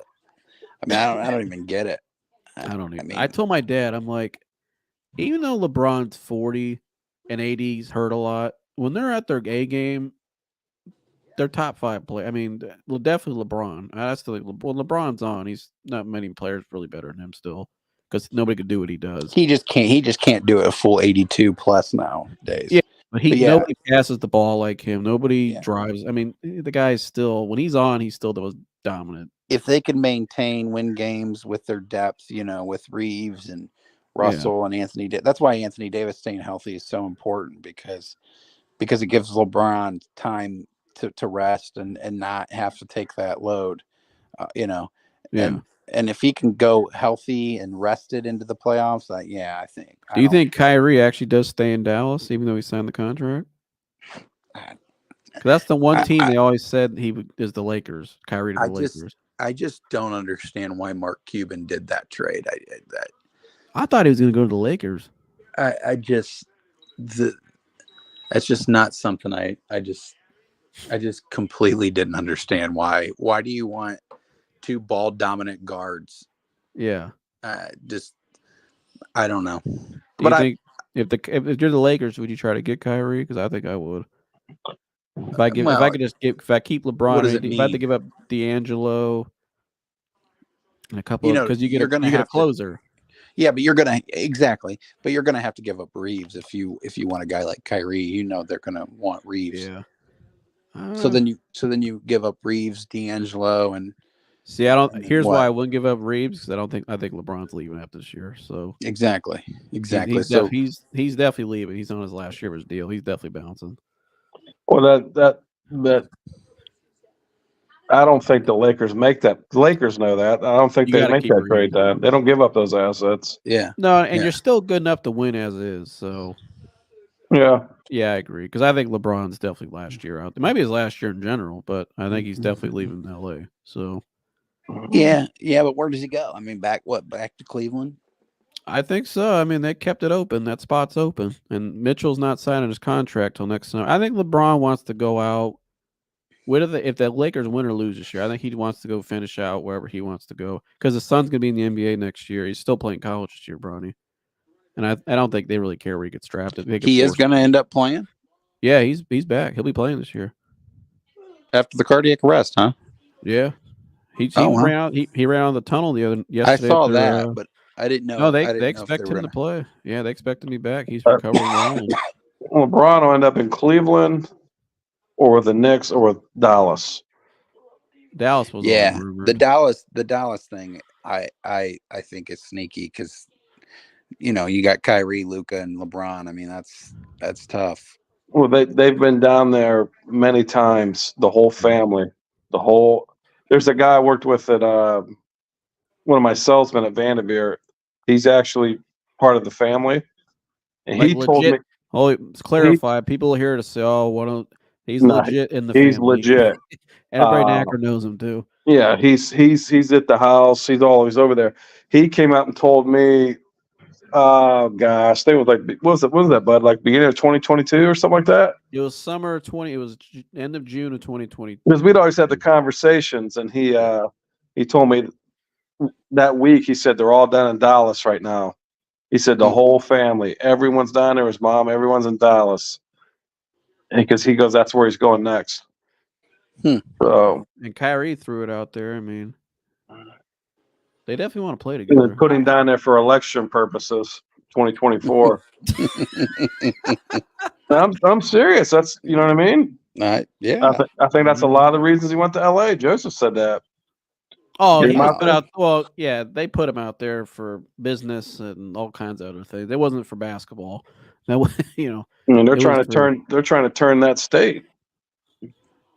So he's here. There's a lot of things, obviously, that I obviously don't think he's the GOAT or anything like that, but I do give him credit that he has stayed just so even and just out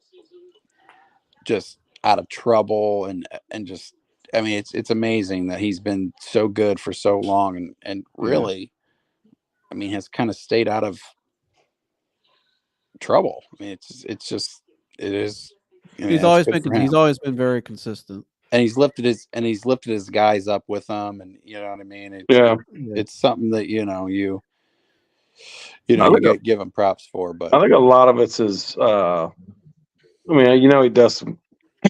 There's no doubt the dude's he's a womanizer. There's no doubt about it. But but his overall lifestyle, the dude he doesn't get like overly emotional. He doesn't. You know what I mean? He lives in the moment. He's always said that. I just live in the moment.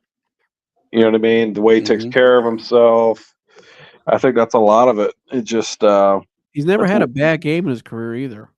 I mean, he had the Dallas series, but he's always since game one of his career, he's always been the same, like 25 points. You know what I mean? Like, we look at the stat line and you're like, geez, this guy had it again. Like he's just. But at the same time, though, the dude is so heavily connected to the media and everything. Anything bad, like remember that one stuff that was floating around when he was here in Cleveland with him and Tristan Thompson was in a bar or something with they were having like a menage a trois or some woman, and all of a sudden it was like wiped off of Google. You couldn't find the story anywhere. Someone had the video, and then all of a sudden it got wiped. I mean, so I think LeBron's a dog. No, you saw it. The dude's a dog. He's.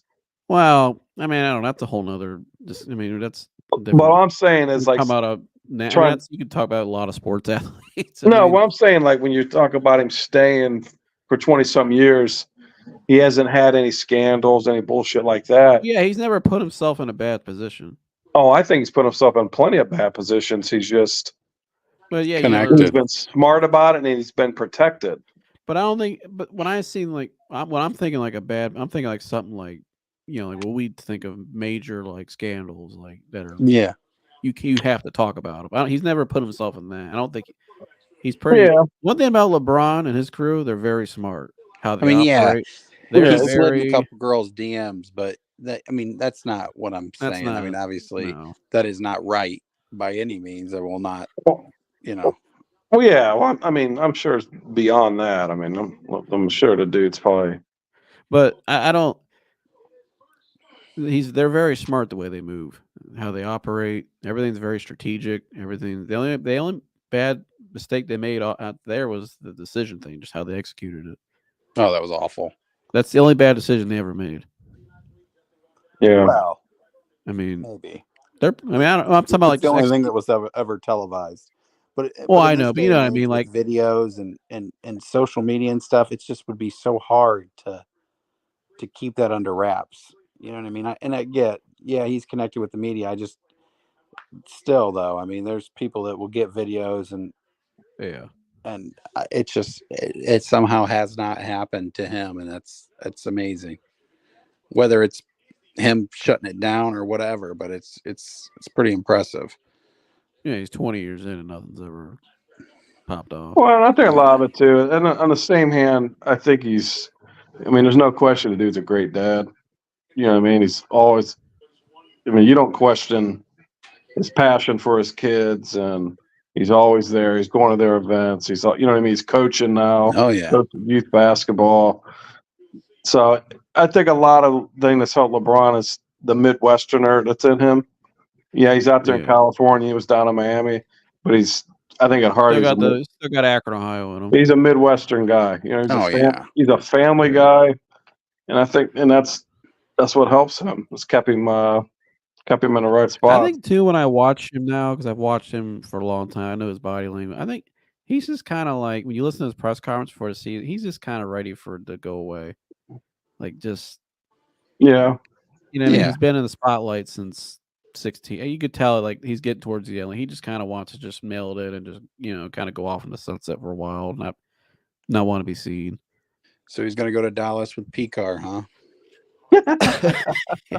Yeah. He says Dallas. I thought Dallas would have happened if it was going to happen. Would have happened this off season though.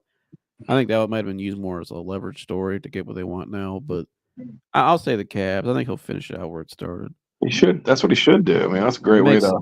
And it's a team he can win with. Imagine if he wins in LA this year and he comes back and he's able to contribute to a 6th title somehow. 41-year-old LeBron and match Jordan with 6 titles and a Cleveland title. A lot of people would say he's the greatest of all time. I mean, 41 years old. Right. Yeah. He can do what Brady did. Do it in Cleveland twice.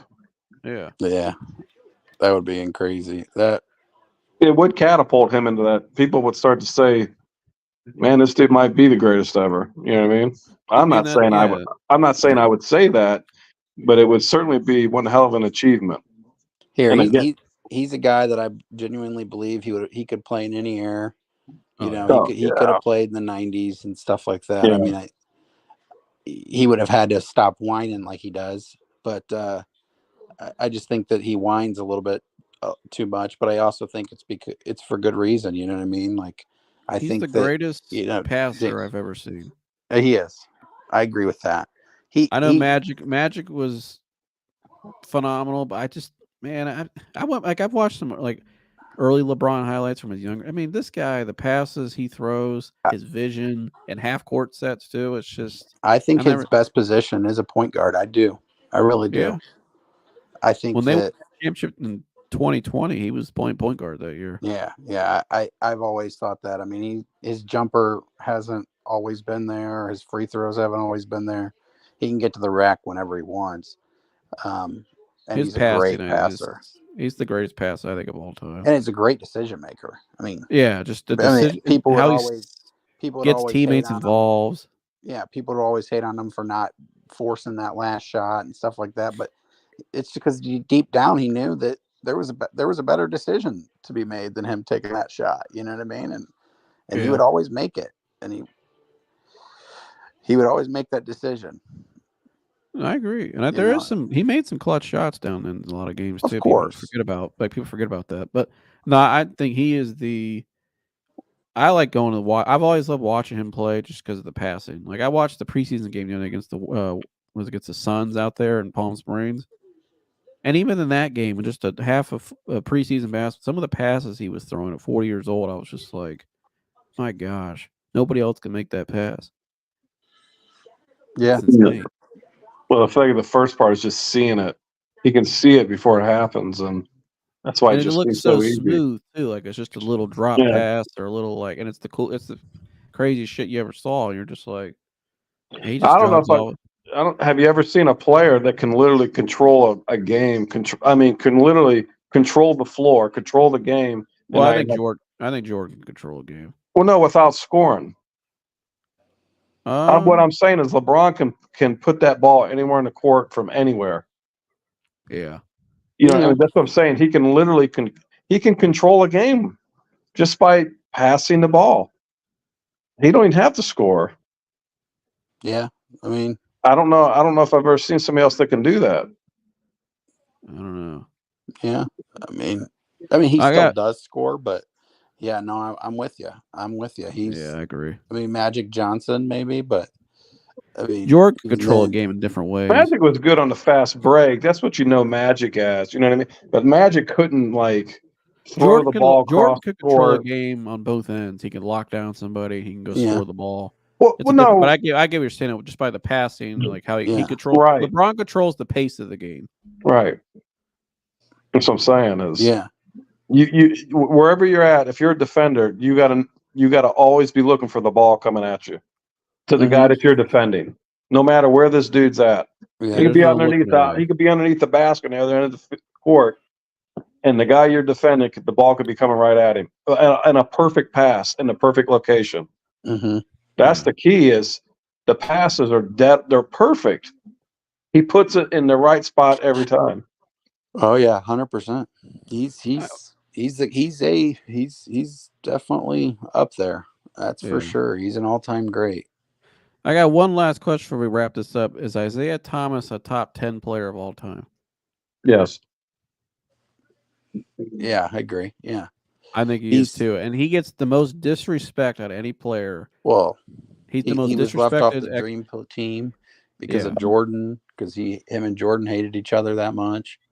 He's the face of the bad boys. Yeah. And the Jordan shit. He got he's a blackballed. great ambassador for basketball. Like Isaiah Thomas talking on anything, like interviews, he's awesome. Yeah, yeah. I mean, I love the guy. He's a great person.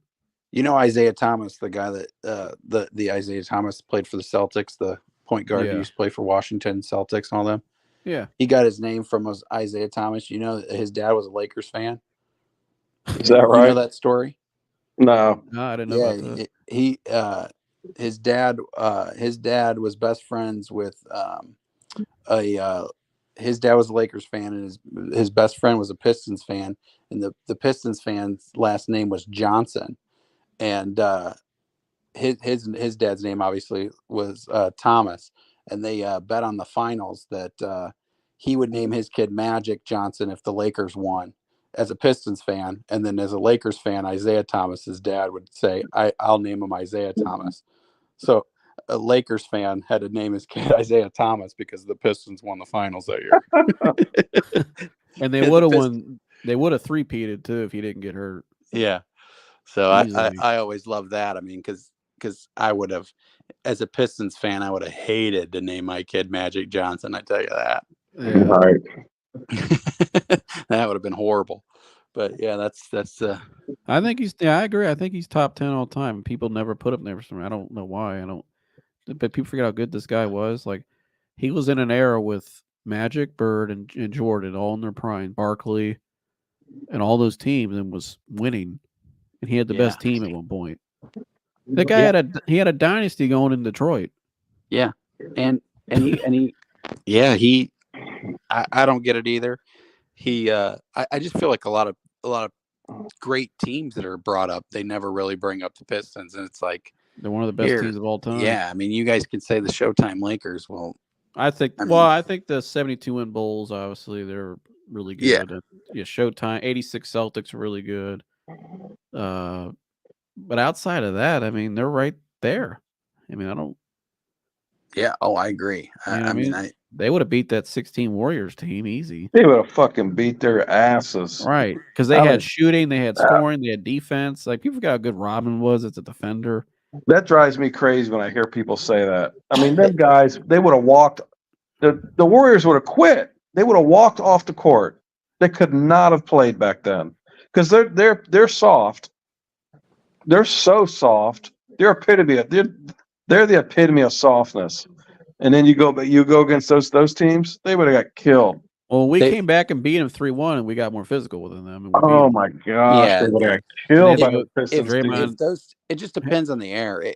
If those guys would have played in the the 89-90 season, they would have got absolutely mopped.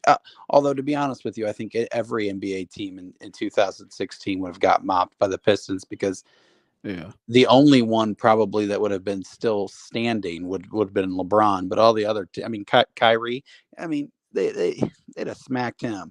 It's just they're different breeds of. It was just a different era, and yeah, I mean, if that Warriors team played in 1990, it would have been over. Yeah, they would have quit. They would have been beat up. Yeah, they wouldn't even finish the game. They would walk off the court. Yeah. Draymond Green, he tries to act like he's tough, but I mean, let's be real. Dennis Rodman, they would have been in his head so bad. Yeah. Dennis Rodman told Draymond on first take that time. He said, "Keep your teeth straight. Keep your teeth straight, sweetheart." Rick Mahorn, what Rick Mahorn would have did to him. Yeah. And people forget Lambeer could step out and shoot and pick and Oh yeah, he could. He could shoot. Like, they could space out that floor. And Isaiah's fast as hell going downhill. Yeah, Bill Lambeer. I mean, yeah, come on.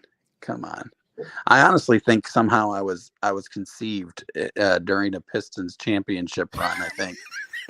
Yeah, probably. Yeah, I mean, I was born in '89, and like in Detroit, life was good. Life was good in '89 in Detroit. I'll tell you that. But when did you move out of Detroit? My parents divorced, I think, when I was 7. Yeah, 7 or 8. Yeah. You came to Ohio? No, I went to another. I moved like about 40 to Michigan. Still, it's a town, a little town, but a little south of it. It was about 45 minutes from South Bend, Indiana. Okay. So it was right on the border. And then my dad moved to Alabama. But so talk about culture shock. Yeah. My gosh, Big two totally different things. Yeah. Yeah. How'd you end up in Ohio? My mom's dad lived here, and a short time after that, we came to live with him, and that's history. But I still have the Detroit stuff in me, man. It's for sure. I grew up, spent probably my first 12, 13 years in Michigan, so I can't help but to root for them. You should. Oh, yeah, you should. You're not like one of these fans we got to deal with here. They're from Cleveland, they root for Pittsburgh. Yeah. Or they're that ain't me. You can take the boy out Detroit, but you can't take the Detroit out the boy. No, and I've been to Detroit too a couple times. We drove right through 8 Mile, 7 Mile. My gosh, I was like, all right. But I mean, at Cleveland and Detroit are like the same. I mean, it is culture. People, we're all culture of the people, but the Detroit looks like a third world country. It's sad, man. How decimated it is from the auto industry leaving. Well, Detroit and Cleveland both have the same problems. It's just lack of leadership and but here they're the same sports fans too. Right. They really are. I mean, they've suffered, but they somehow are still continue to watch, and still continue to just pour in just love for their team that has just completely disappointed them. Here every year I've gotten DirecTV Sunday ticket to watch the Lions lose consistently. And about 2 years ago, I called DirecTV and I said, I'm just canceling this. And they said, why? And I said, because to be honest with you, I'm just tired of watching the Lions lose. Well, and then you have to stick it out in the Michigan years. And Eddie, you know what the guy said? Sir, you've been such a good follower for us. I'm going to give it to you for free. Oh, yeah. So I said, I said, you mean to tell me I can't even quit? Like that was just God telling me, Chris, you just can't quit watching the Lions. Like, Right. Dan Campbell's coming to town. He's gonna yeah, change it yeah. around. I got someone coming there. I tried quitting. I It was tried. God's provision was free Yeah. direct TV. He knew Dan Campbell was down the pipe. Yeah. He was And Aiden sustaining Hutchinson you was with coming. free Sunday ticket. Yeah. Yeah. The guy, you know how they are. They're just like, why do you want to quit? I said, because why do I need to pay? I don't want to pay any longer to watch my team lose. I mean, it's just, that's why. That's Well, why. that's like, yeah, it's and then like when Ohio State and Michigan fans are the same. We're all Detroit, Cleveland fans too. So when your team's, it's like Ohio State's lost the last 2 years. It drives us crazy as fans, but we still think we have a chance this year. You know what I mean? Like, when Michigan had those down years, you guys still are always hoping we're going to turn around because we're Michigan. We're going to get, you know what I mean? You're just, yeah. The fandom never goes away either. And you know, as Browns and Lions fans, like, yeah, we're 5-2, you're 4-2, and you're just like almost like waiting for the something shoe to bad to drop. happen. Yeah. You're just like, you know, every time. When I watched that game today, I'm like, this is gonna be another Browns loss. They should another game they should have won, and they let it go. Yeah, and we got to hear all this Deshaun stuff again all week. It's just like, but somehow they pulled it off. That was they graduated today. I don't know. They grew up. They grew up today. I don't know. Yeah, maybe I should have labeled it that. And the Lions didn't. They got absolutely destroyed. But again, I mean, fine. I think we're corner away. You're in a weak division, and you got McDaniel's coming next week. I mean, even you guys you guys will be fine. You'll win you'll win the division, so you'll get in that way. Yeah, but that's still a tough team on the playoffs. I mean, because you know how it is. Mash Media, they're going to doubt. They're not going to pick them if they're playing like a high market team. Yeah, which I actually think works in your advantage. I agree. You playing with house money. Dan Cable playing with house money. Yeah, and he's a great motivator, and right. he'll I think he's a better underdog than he is a. Yeah, it's like if we were an underdog in Cleveland, they're going to doubt us. We like that. We go ahead. They did that with Pittsburgh with us in that 2020. We beat the hell out of them. But I think too also if you have a playoff game in Cleveland or Detroit, you're hosting a playoff game. Good luck trying to win that game. As the opponent. Because those crowds are going to be. I mean, we've been dying to host a home playoff game on both sides. Oh, can you imagine what that stadium's going to be? I mean, it's going to be really tough for an opposing team to come in here to win the game. You think a Michigan and Ohio State national title game would be crazy? How about a Lions Browns? It'd be cool as hell, man. Battle of Lake Erie. Battle of Lake Erie. Yeah, I mean, my goodness. I hope I see I just want to see one time in my life a Browns home playoff game. I think it would be absolutely insane. A night game. I want to see it. I want to see a Browns Lions Super Bowl. That would be insane. That could happen. I mean, you never know. Who knows? Our defense could get us there. Maybe, I don't know. The whole city of Toledo would be just demolished. Right. I mean, divided. Yeah. There would be a lot of killing in Toledo that week. Those 2 weeks. Right. That'd be the battle. Yeah, the battle line. Yeah. Oh, it would be bad. I don't think Tank's going to Toledo that week, Dad. Right. He's not chasing Stay away. Toledo that week. Stay away from Toledo that week. I would go to Toledo, period. I drove through. Oh, it's bad. 2 liter. We call it 2 liter. 2 liter. 2 liter. Yeah. 2 liter. Oh, yeah. Detroit's not a good place to go. I took my wife to a Lions game because I try to be that, and she looked over at me as we were about to enter the, about to get off the highway, and she said, "I'm never coming back here again, Chris." You going to that game in Ann Arbor? What? You gonna go to a Michigan game? I would definitely love to do that. I haven't been to one in a long time, actually, but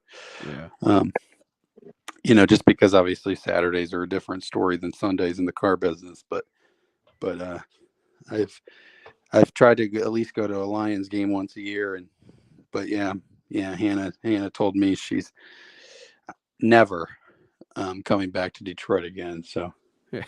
Well, she's not from Michigan. no, no. No. Oh. She's a CVCA girl, dude. Oh. Yeah, I know all about that. Yeah. So, yeah, they're not used to going to Detroit. No. Yeah, I know exactly what you're talking about. You take them to Detroit, they're like, what the hell is this? Yeah. This is not the place for me. No. I don't No, blame that you. wasn't. It was a culture shock for sure. But yeah. Here, I had a culture shock when I went to CVCA. So imagine them going to where we're used to seeing. It's like, yeah. I mean, it was a culture shock for her meeting me. Yeah, this rough, rugged guy from Detroit. Don't give a shit. Yeah, I was. That's probably why she liked me, because she never saw that at CVCA. I tell you that. No, trust me, I know. When I was there, dude, I was they treated me like I was like an outsider. Like, yeah, like you don't go to these places that we go to. I'm like, I don't know what you're talking about. I don't go to these fucking places, dude. I go to Akron and Cuyahoga Falls. Like, I don't. You know what I mean? Like, that's not where I grew up around. I'm sorry, I'm not. Yeah, this is not my thing. Oh yeah, it is different. It's a different. There's not a lot of rugged guys like you and I and my dad. So there's no future car pigs at CVCA. No. That's frowned upon. How dare you do that? You know. But although a lot of the kids are pretty cool, and they're just kind of like, man, I just gotta wait till I get to college and get out of my house. I can do whatever I want. So that's kind of what that was there. But it I tell you what, though, it shaped her to who she is today. And no, there's some great people there. I had some great teachers there that I want to go back and see. Actually, that really helped me out a lot my freshman year, because that was a lot I went through. But no, there's some great people there. I mean, there's great.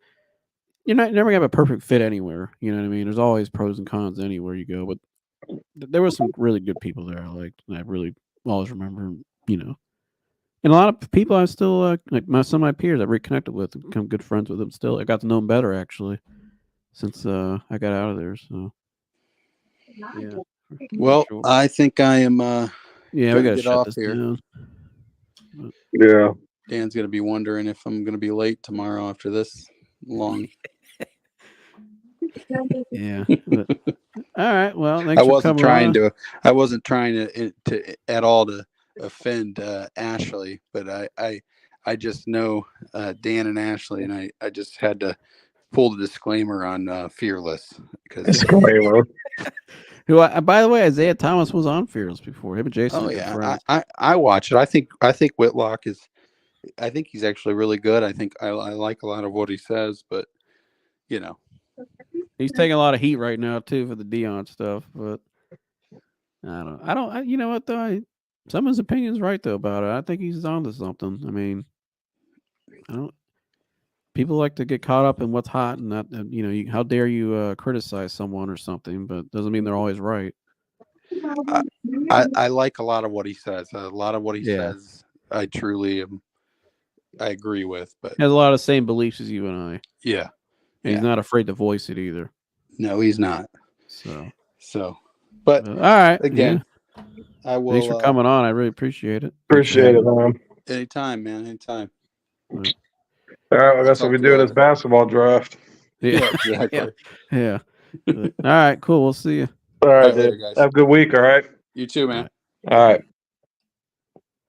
All right, Dad. You want to wrap this up with me then? We'll stay up here together.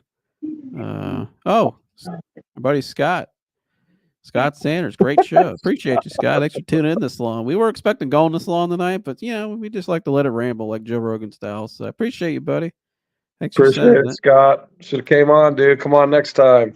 Scott, I remember you were my basketball teammate down at the pickup runs in Barber, and him and I had a great pick and roll connection. We dominated that day. I called him Tim Duncan. He had that Tim Duncan kind of game. But shout out to you. What do you say? It was a long one, but I hung in there. Yeah, appreciate you hanging in this long. I think it's the longest one you ever done. I don't know. We had to let it go. Well, we did the coaches thing. That was a lot of fun, so we had to let that go. Right. But, oh well. But all right, well, we'll see you guys in the next one. Dad, you want to tell me I need to like, subscribe, and share? Like, subscribe, share, man. Great content. A lot of hard work behind the scenes. A lot of thought put into this. What's this 103rd episode? Yeah. everybody's watching. Thanks for supporting my son, his journey, all the pain he's went through. But the basis of the show, what he does, it's his passion. His passion is to help others. We put in, we put in these shows to kind of mix it up a little bit, have some fun, but it's just great work. And I'm proud to have him as my son. And I just thank everybody for their support. So like, subscribe, share. All right. You well said. We'll see you guys in the next one. We're out of here. All right. Gone.